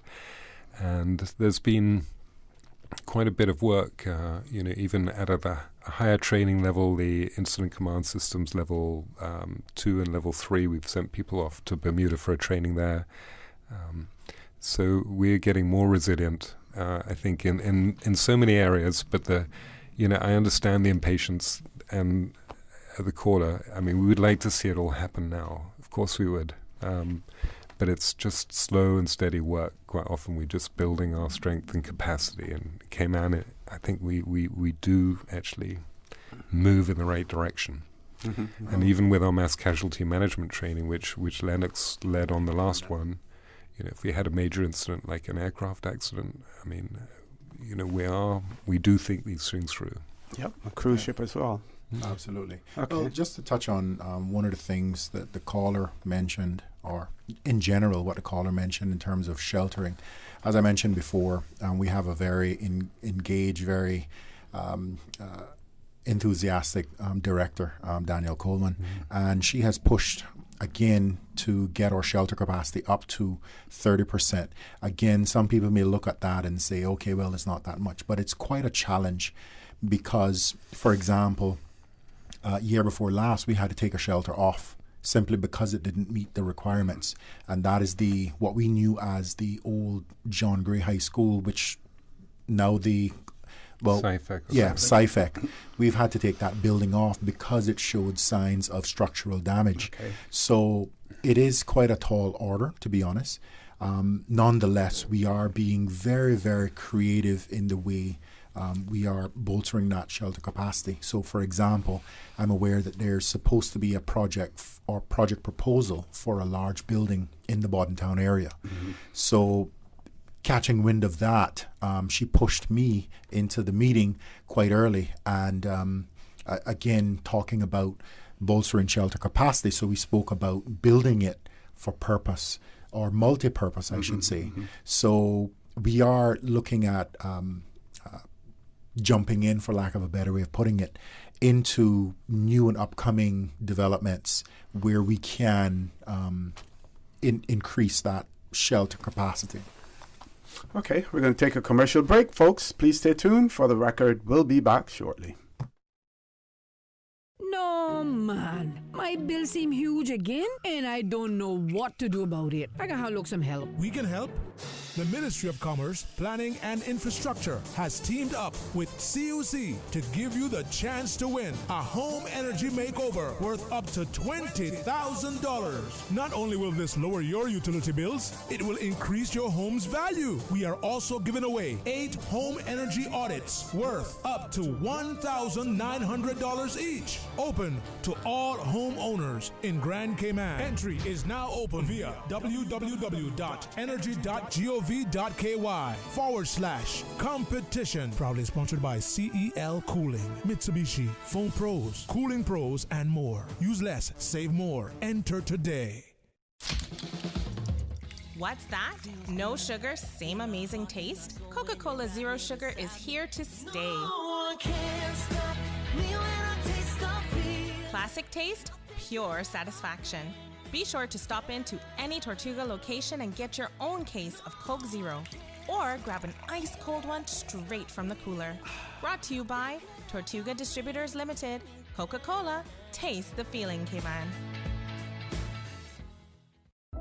It was a day that changed my life. No words can describe the feelings of seeing my baby boy sick for the first time. The overwhelming feeling of fear to be responsible for his health and happiness became my priority. So I did what any nurturing mother would do when their baby is sick. I took him to get some of the best medicine possible.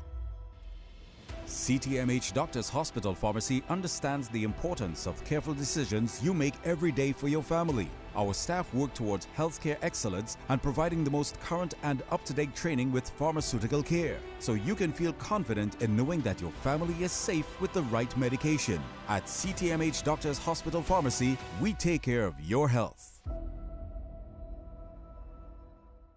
Nominations for round 12 of the Proud of Them award scheme opened on the 30th day of September and were scheduled to close on October 21st. Today, I am pleased to announce the extension of the nomination period until October 31st. I implore you all to use this excellent opportunity to celebrate the remarkable accomplishments of some of the most extraordinary and talented youth within these Cayman Islands. Complete your nominations online using the new Youth Services Unit website at www.youthservices.ky. That is www.youthservices.ky. If you are not so inclined, then download a nomination form and submit the completed form by email to info.youthservices.ky ysu@gov.ky. Help us to recognize excellence among youth in the Cayman Islands. Submit your nominations today. I thank you. A message from the Honorable Juliana O'Connor Connolly, Minister for Education, Youth, Sports, Agriculture and Lands. Here is a public service announcement. The Botanic Park will be closed today due to heavy flooding throughout many areas. Once again, the Botanic Park will be closed today due to heavy flooding.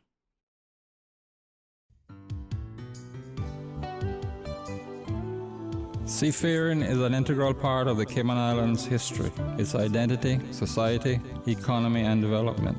The 2021 National Heroes Day, celebrating our seafaring heritage, recognizes the outstanding contributions made by our seafarers. It highlights the inspiring stories of our seafaring heritage and celebrates the industry that is firmly embedded in the history and culture of the Cayman Islands. Nomination forms are available online at celebratecayman.ky and ministryofhealth.gov.ky. Submit your nomination for National Heroes Day by Saturday, 31st October 2020.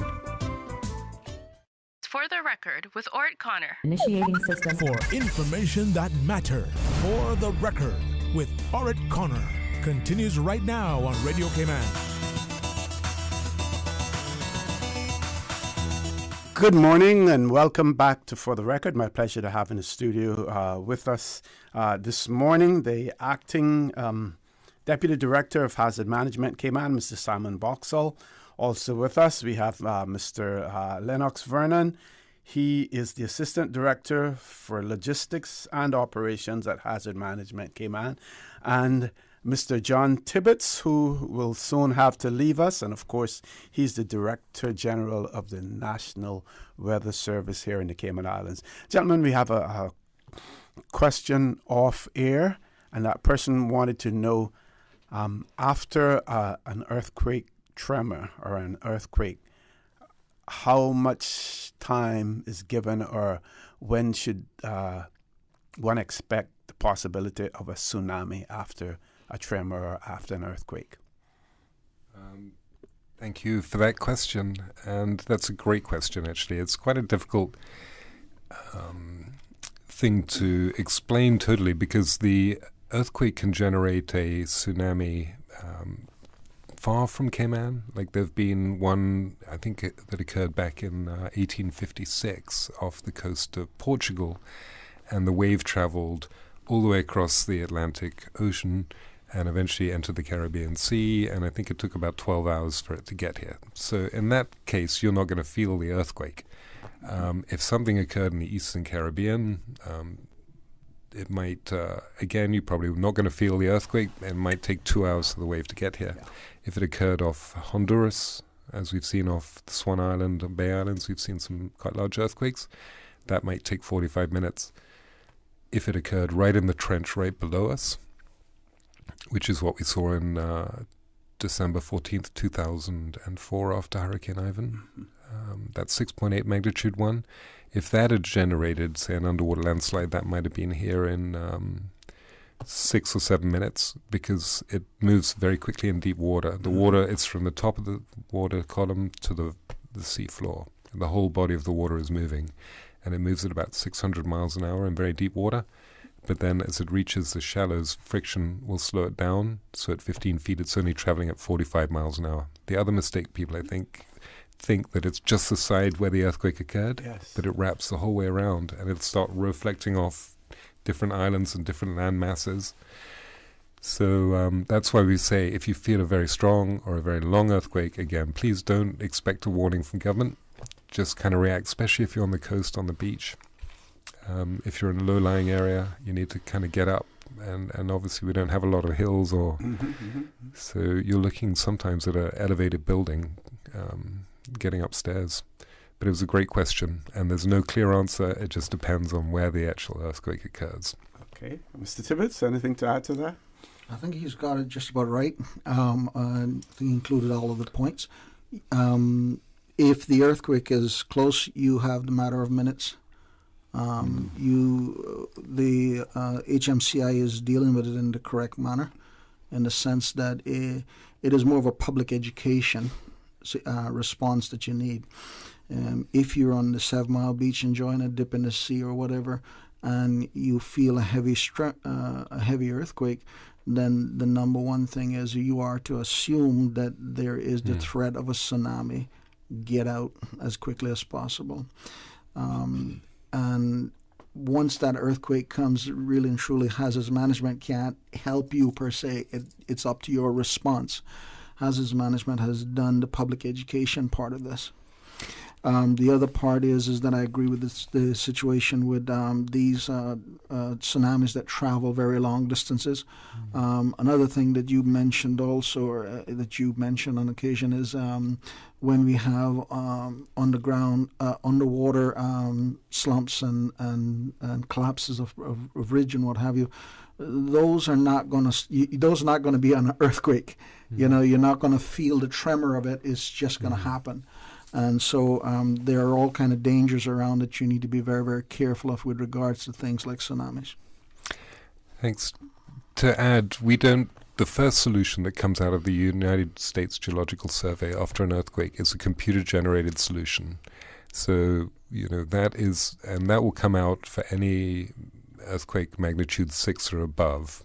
For a localized area, there's possibility of like an underwater landslide. So, but following that, it's reviewed by a seismologist, an actual person, and so that normally takes about 25 minutes to actually determine if indeed a tsunami has occurred or one of these sensors, like the one we have in our Georgetown harbor, has actually been affected. And then all subsequent information that's coming out of the Pacific Tsunami Warning Center after that is actually based on those actual observations. Okay. So all the third and all subsequent ones are based on fact, but that may take an hour for it to come out. So again, please don't wait for a warning. If you feel a very, very large, particularly a long and a strong one, assume that there's something. Most of these events won't actually generate a tsunami, and hopefully that huge 7.7 magnitude earthquake has actually got our major earthquake out of the way for the next 100 years. We're hoping. So hopefully people aren't losing sleep about it, but just we want people to know what to do, how to prepare, and how they should be reacting. Mr. Olsey, just for the record, sure. Just for the point of view of the question that was asked, okay? The 7.7, the earthquake we got in January, it was due in Kimmenbrack 10 minutes afterwards. Okay. And that was, and getting back to the messages and the order of messages that comes out of the Tsunami Monitoring Station, Tsunami Warning Center, they had not yet put out their second bulletin yet that tells you the arrival of the tsunami, the arrival times on it. So if that had generated a tsunami, all right, Kimmenbrack would have been hit by the time the Tsunami Center said anything. Outside of the fact that, hey, you just had an earthquake. Yep, okay. Mr. Tibbetts, before you leave, because I know you're going to leave on our next break that we take, just a roundup of the weather situation in the Cayman Islands as we speak, and what to look forward to within the next 24 hours. Okay. Well, obviously, we've got Tropical Storm Zeta to the west of us. It is forecast to become a hurricane later on this afternoon. It has now picked up forward speed and is expected to move out of the area. It should be up near Cozumel by later on this evening and out of our danger. We are having 2 impacts, flooding and waves, and those should diminish in time once the system gets out of the way. But for right now, stay cautious and do realize that this season is not yet finished. Okay, we're going to take an early commercial break, give Mr. Tibbetts an opportunity to exit. Again, I want to thank you very much for making yourself available this morning, Mr. Tibbetts. Both Mr. Vernon and Mr. Boxall will remain in the studio. We will continue with our discussion as soon as we return from this commercial break, so please stay tuned. It's time to buy smart. It's time to buy Ropers. Find everything for your home and kitchen at low prices. Ropers. Appliances, dishware, bulk foods, and so much more. With huge savings. Ropers is stocked for your hurricane supplies. Don't cut back on your needs. Cut back on your spending with Ropers. Your neighborhood store. Value, integrity. Ropers Enterprises. 122 Industrial Way. Call 949-2511. Clean up your spending with Ropers. Ropers, providing products and services for better public health. No, man. My bill seem huge again, and I don't know what to do about it. I gotta look some help. We can help.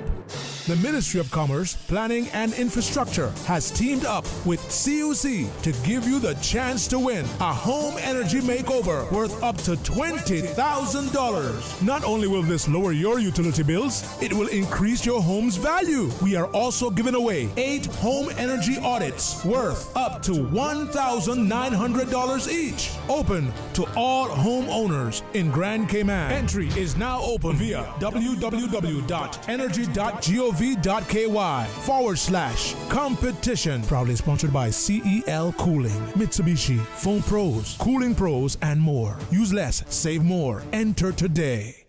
Green Turtle. Modern solutions to get you through the new normal. Download the Green Turtle app now and top up yours or a loved one's phone with any mobile carrier in any destination. Home delivery of laptops, tablets, phones, accessories, and iTunes and major online retailer gift cards. And now, home deliveries of groceries and courier service. Guaranteed delivery within 2 hours from 9 a.m. to 3 p.m. Visit their list of products at greenturtle.ky or download the Green Turtle app today. Green Turtle is not only the future of mobile, but today it can help save a life. Take a ride on the Green Turtle Express today. Download the Green Turtle app, the future of mobile, saving lives today. Fidelity Bank would like to thank all essential workers. We salute your efforts and thank you for the sacrifices you've made to keep us all safe. During these challenging times we're facing, our top priority is the health and safety of the communities we serve. And while it's true that things are changing rapidly every day, one thing that will never change is our commitment to giving you the best and sound financial solutions to help you during and after the coronavirus pandemic. At Fidelity Bank, our focus will always be you. Fidelity, we're good for you. The Honeymoon Over, a CNCF production, heard on Radio Cayman Wednesdays at 7:30 p.m. and repeated on Saturdays at 6:45 p.m. It's proudly sponsored by Radio Cayman, Ministry of Culture, CUC, Grape Tree Cafe, Cayman Medical Supplies, and Puritan Cleaners. Make sure and tune in. You hear? For the Record with Orrett Connor. Initiating system. For information that matters. For the Record with Orrett Connor. Continues right now on Radio Cayman. Good morning and welcome back to For the Record. In the studio with me, Mr. Simon Boxall, who's the Acting Deputy Director of Hazard Management Cayman, Mr. Lennox Vernon, who is the Assistant Director at Hazard Management Cayman. His area of responsibility, logistics, and operations. Are we going to... I think you wanted to clarify something for Simon, and then we'll switch over after that to Mr. Vernon and talk about mass casualty. Yes, I just think I could use the opportunity, thanks very much for having us on again, just to remind people, if you do feel an earthquake, don't panic, stay calm, just duck down, cover your head, and hold on to the piece of furniture if you can, to prevent it vibrating away from you. If you're in a vehicle, just pull over, wait for the shaking to stop, then proceed forward carefully.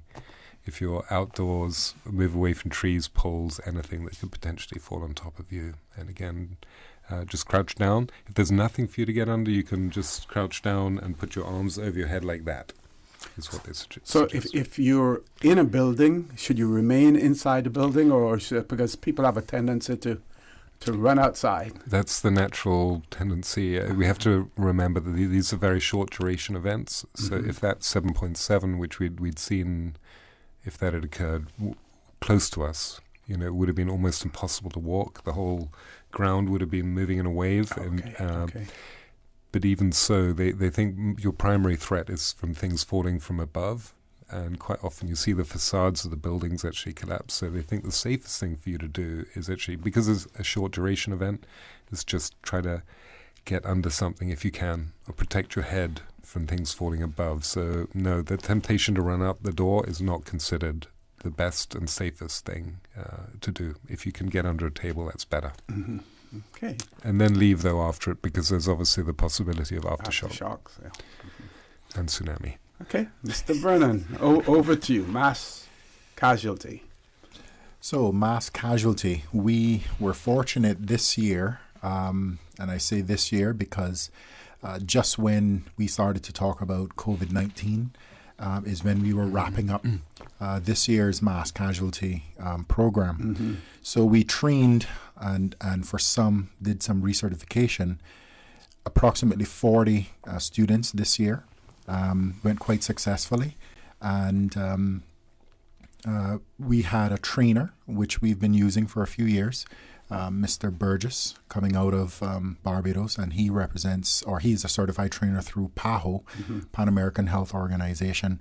So majority of the attendees to these mass casualty training sessions that we've held consists mainly of first responders. Mm-hmm. So we try to ensure that we have a robust program where they understand exactly how to function and operate during a mass casualty event should one occur. So that has been, as I said, successful thus far. Okay. One of the topics, gentlemen, that people have an interest, especially in Cayman, especially after Hurricane Ivan and our shorelines, and we saw what happened to residences there. For a while, there was a heightened awareness about building near the shoreline. Yes. And now we're going back to our old habits again. Whether or not in going back to our old habits, we're at the same time improving the structure of the buildings that are going there, and whether or not that is being done, I'm sure that planning has a huge part to play in that. But from the terms of the layman, they just see buildings going up in areas where we know that if there's a hurricane, things are going to happen. We earlier spoke about the fact that the mixture of salt water and fresh water. We know that in the Grand Harbor area, that the North Sound met South Sound during Hurricane Ivan. But yet, that area now is where we're seeing most of the construction that is taking place. Are there still concerns about it, or are they building in such a way that they can mitigate against what may happen?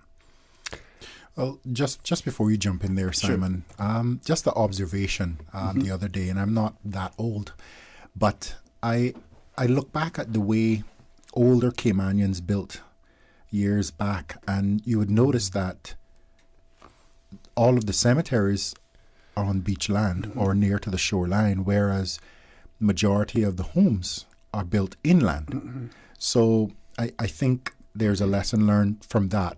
Granted, the building control has improved, on the way we build, so that is to be commended. But again, it was just an observation of mine, and I thought it was quite ironic just to notice that. Yeah, I think to add to it, a lot of the old Cayman houses were built up on stilts as well. True, absolutely. And they had high peaked roof, so the heat would rise, and they obviously were looking at their environment and building accordingly. But I think it's one of the things that hazard management would like to move towards, Mr. OC, is maybe at some point eventually, and now we've got a hazard mitigation officer, we're one step closer to this, but actually getting involved in the planning and development approval process.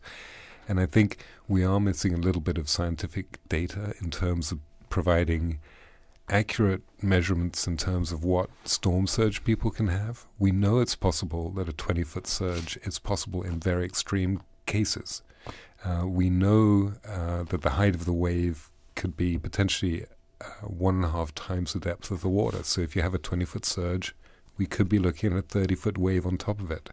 And we know that these waves are incredibly powerful. And as you rightfully pointed out, we continue to develop in areas where we know that in extreme hurricane scenarios, water's going to go through at least certainly the ground floors of these units, without doubt. We are continually trying to sort of, I think, build our resilience. We have things like the utilities emergency support team, the communications emergency support teams in the NEOC. These things are part of our national plans for things like earthquakes and hurricanes, and we look at trying to build resilience because we realize now our economy really can't sustain like a 2-3 month loss of internet now. We need to get our electricity back on within, a fairly short period of time, certainly to our critical infrastructure, places like hospitals and things like that. And we do have additional backup generator capacity in many of these places already. But I think eventually the movement that, we would like to see happen is that one day hazard management will have better science to inform the actual impact analysis, the risk analysis, what's going to happen to the buildings, and then at a certain point at least we will be able to have an input in the planning and development process. And we're seeing that in other islands, like in the British Virgin Islands and so on, BVI. But that's it's not here yet. And I think one of the problems is we don't have the data sometimes to support. We don't have the evidence to actually show people, well, this is what we're going to happen. We know it with our gut instinct. But until we have the science to back it up, I think it's difficult to take it to something like a planning and development body and approval process. Okay. Now, the Randike area, we know again what happened there during Hurricane Ivan.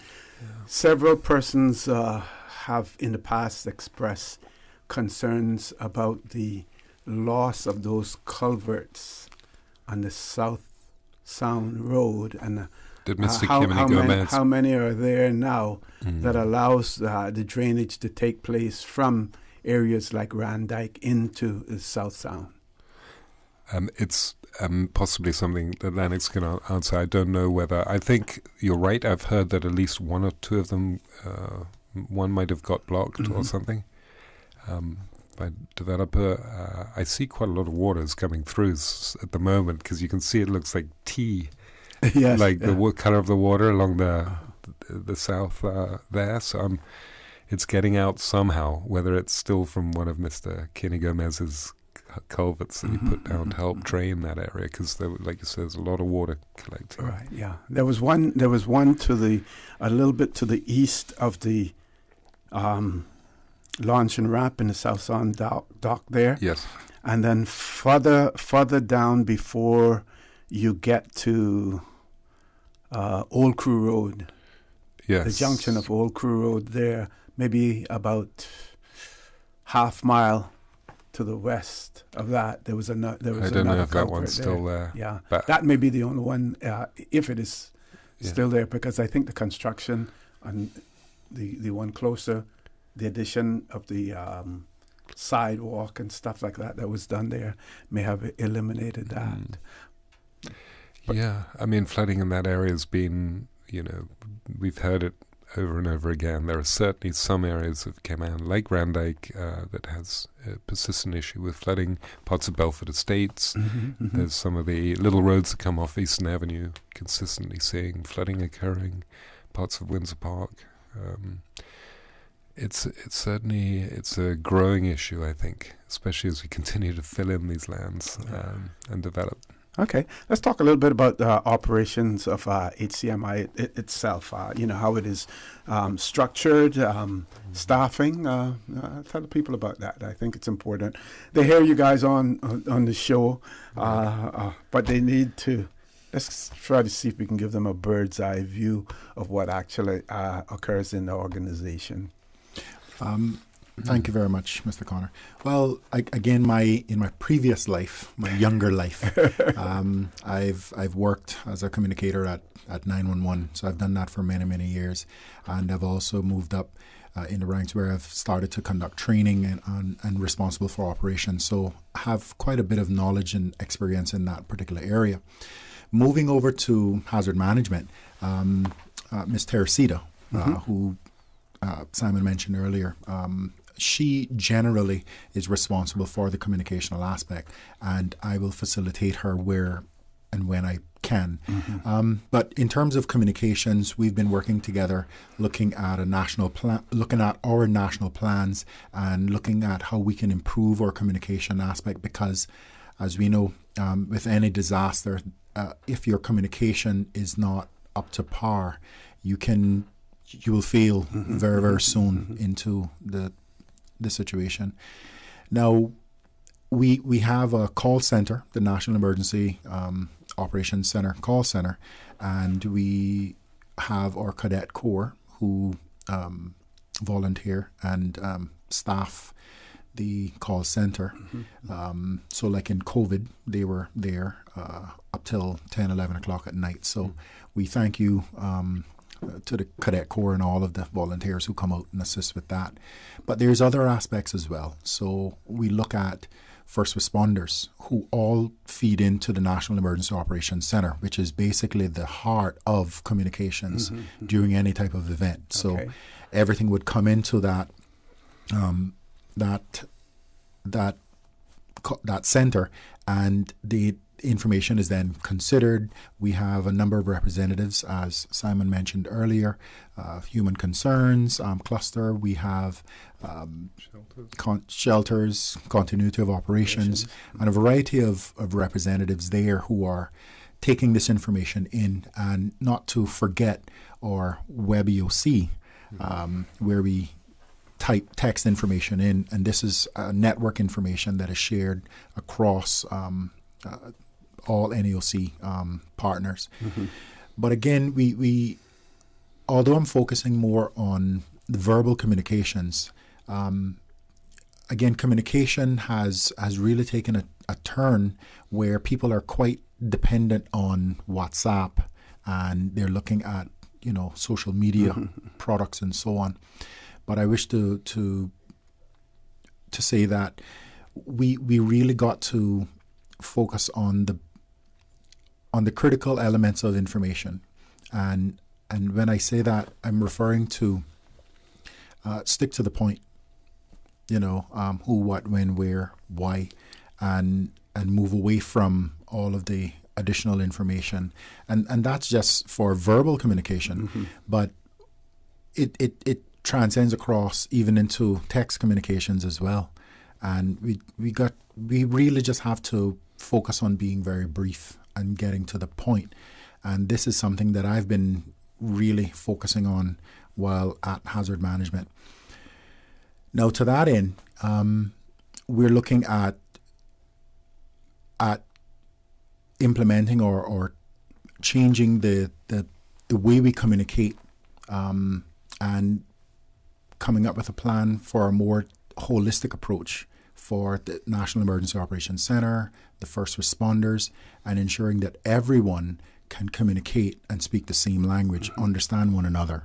So we've put forward a plan, or a draft plan. We've been working with Department of Public Safety, 911, and we put forward a plan, and they think it's really good, because quite often we think that first responders are, along with the National Emergency Operations Center, are the key players. But quite often it depends on the type of event that you have. Yes. So, for example, we talk about chemicals and so on. Then you have Department of Environment, who would play a key role, or Department of Environmental Health, who would play a key role in that. And they now become our first responders. So it is rolling out a plan that they all understand, and they know how and where to communicate and what platform. So we're looking at radios. Thankfully, this year we've changed out our radio system, got a much more robust system in place, and providing equipment to these teams so that they are prepared. So CERT teams, mass casualty teams, ensuring that they are equipped with not only the physical elements for communication, but also the radio etiquette and call sign and call-up methods and so on. Okay, we're going to take a last commercial break for the morning, folks. Please stay tuned. For the record, we'll be back shortly. Stronger, wider, higher, lighter.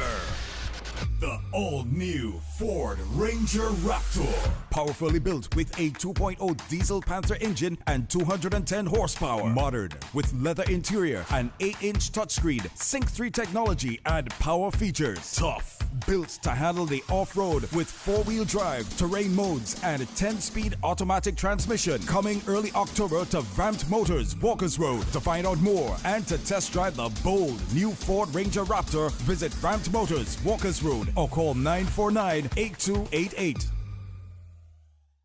Green Turtle. Modern solutions to get you through the new normal. Download the Green Turtle app now and top up yours or a loved one's phone with any mobile carrier in any destination. Home delivery of laptops, tablets, phones, accessories, and iTunes and major online retailer gift cards. And now, home deliveries of groceries and courier service. Guaranteed delivery within 2 hours from 9 a.m. to 3 p.m. Visit their list of products at greenturtle.ky or download the Green Turtle app today. Green Turtle is not only the future of mobile, but today it can help save a life. Take a ride on the Green Turtle Express today. Download the Green Turtle app. The future of mobile, saving lives today.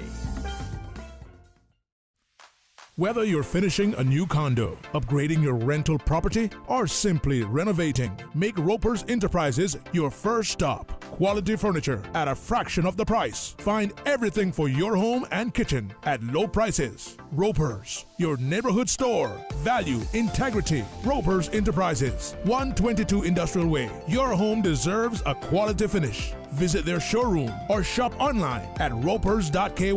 Ropers, providing products and services for better public health. The Customs and Border Control Overstay Amnesty will end on October 31st. Persons who are already scheduled to depart the island may do so without seeking an extension. Persons wanting to apply for an extension can do so online by visiting www.cbc.gov.ky or by presenting themselves in person to the counter, or appointments can be made by contacting 244-3318 or emailing caymanvisa@gov.ky. Hi, I'm remodeling our bathroom. I have a few questions. Sure. What are some ideas to make my bathroom feel larger? How do I know if I'm picking the right vanity? How do I choose a new toilet or a new countertop? Also, the lighting is terrible. Can I put a window or a skylight? And do I really need an exhaust fan? You've come to the right place. At Brand Source, we custom design kitchen and baths, and our talented design team can help answer your questions. Whether you're looking for a modern, functional family bathroom or a luxurious personal retreat, we'll help create that beautiful space that makes your home yours. And if you're in a rush for a new look and have a limited budget, our ready-to-install bathroom vanities, built with solid wood and countertops of the finest materials, are a quick and easy remodeling solution. For the very best in custom-designed kitchens and baths, visit Brand Source Home Gallery on Dorsey Drive, Industrial Park, Cayman's Kitchen and Bath Center. You are listening to Radio Cayman, the voice of the Cayman Islands. For the record, with Orrett Connor. Initiating system. For information that matters. For the record, with Orrett Connor. Continues right now on Radio Cayman. Good morning and welcome back to For the Record. In the studio with me, we have Mr. Simon Boxall, who's the Acting Deputy Director of Hazard Management Cayman. Also with us, Mr. Lennox Vernon, the Assistant Director for Logistics and Operations at Hazard Management Cayman as well.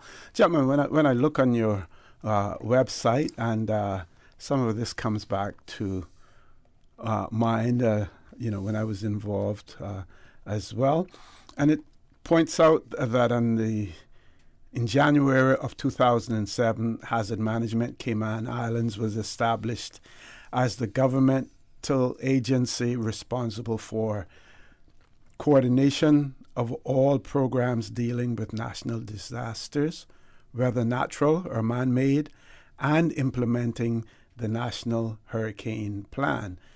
The then National Hurricane Committee was transitioned to the National Hazard Management Council as well. So that paragraph there reflects the transition that took place as far as hazard management is concerned. Now, we do realize that there is still limitations in terms of size and everything else. And what Mr. Vernon was explaining earlier in terms of the various lead agencies, depending on what the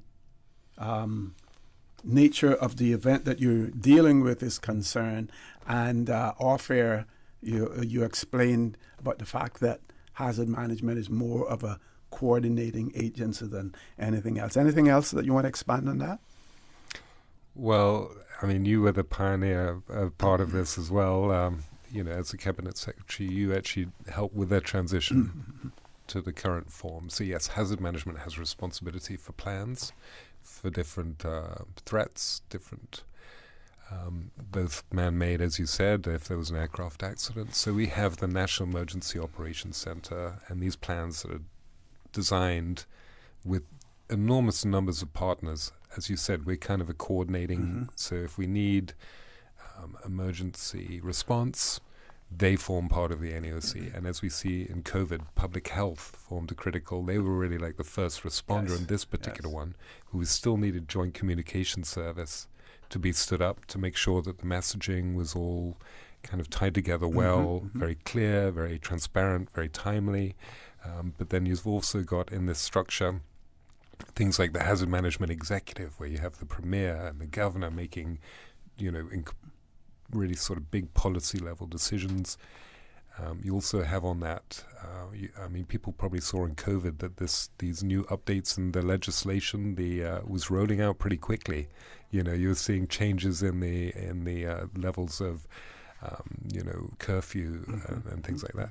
So it's a whole sort of mechanism that works together in a very kind of focused way to make sure that we respond as effectively and efficiently to whatever threat or whatever impact the Cayman Islands is facing. So yes, hazard management, our department, we just try to make sure that this mechanism is structurally sound, that people are aware of their responsibilities in a national crisis, and that we all come together, partly with things like the training that Ms. Lennox was mentioning too, mass casualty management. So all our agencies work together efficiently in a crisis. So it's a very interesting role at hazard management, but it's not like we are the first responders in a hurricane. A lot of other people are actually doing a lot of work. It's a partnership, and there's hundreds of people involved. Okay, including many volunteers. Yeah, Mr. Vernon, I want to give you an opportunity for some closing comments as well. Well, again, just a great thank you to Radio Cayman and yourself for inviting us to share with the public some of our preparedness activities and strategies.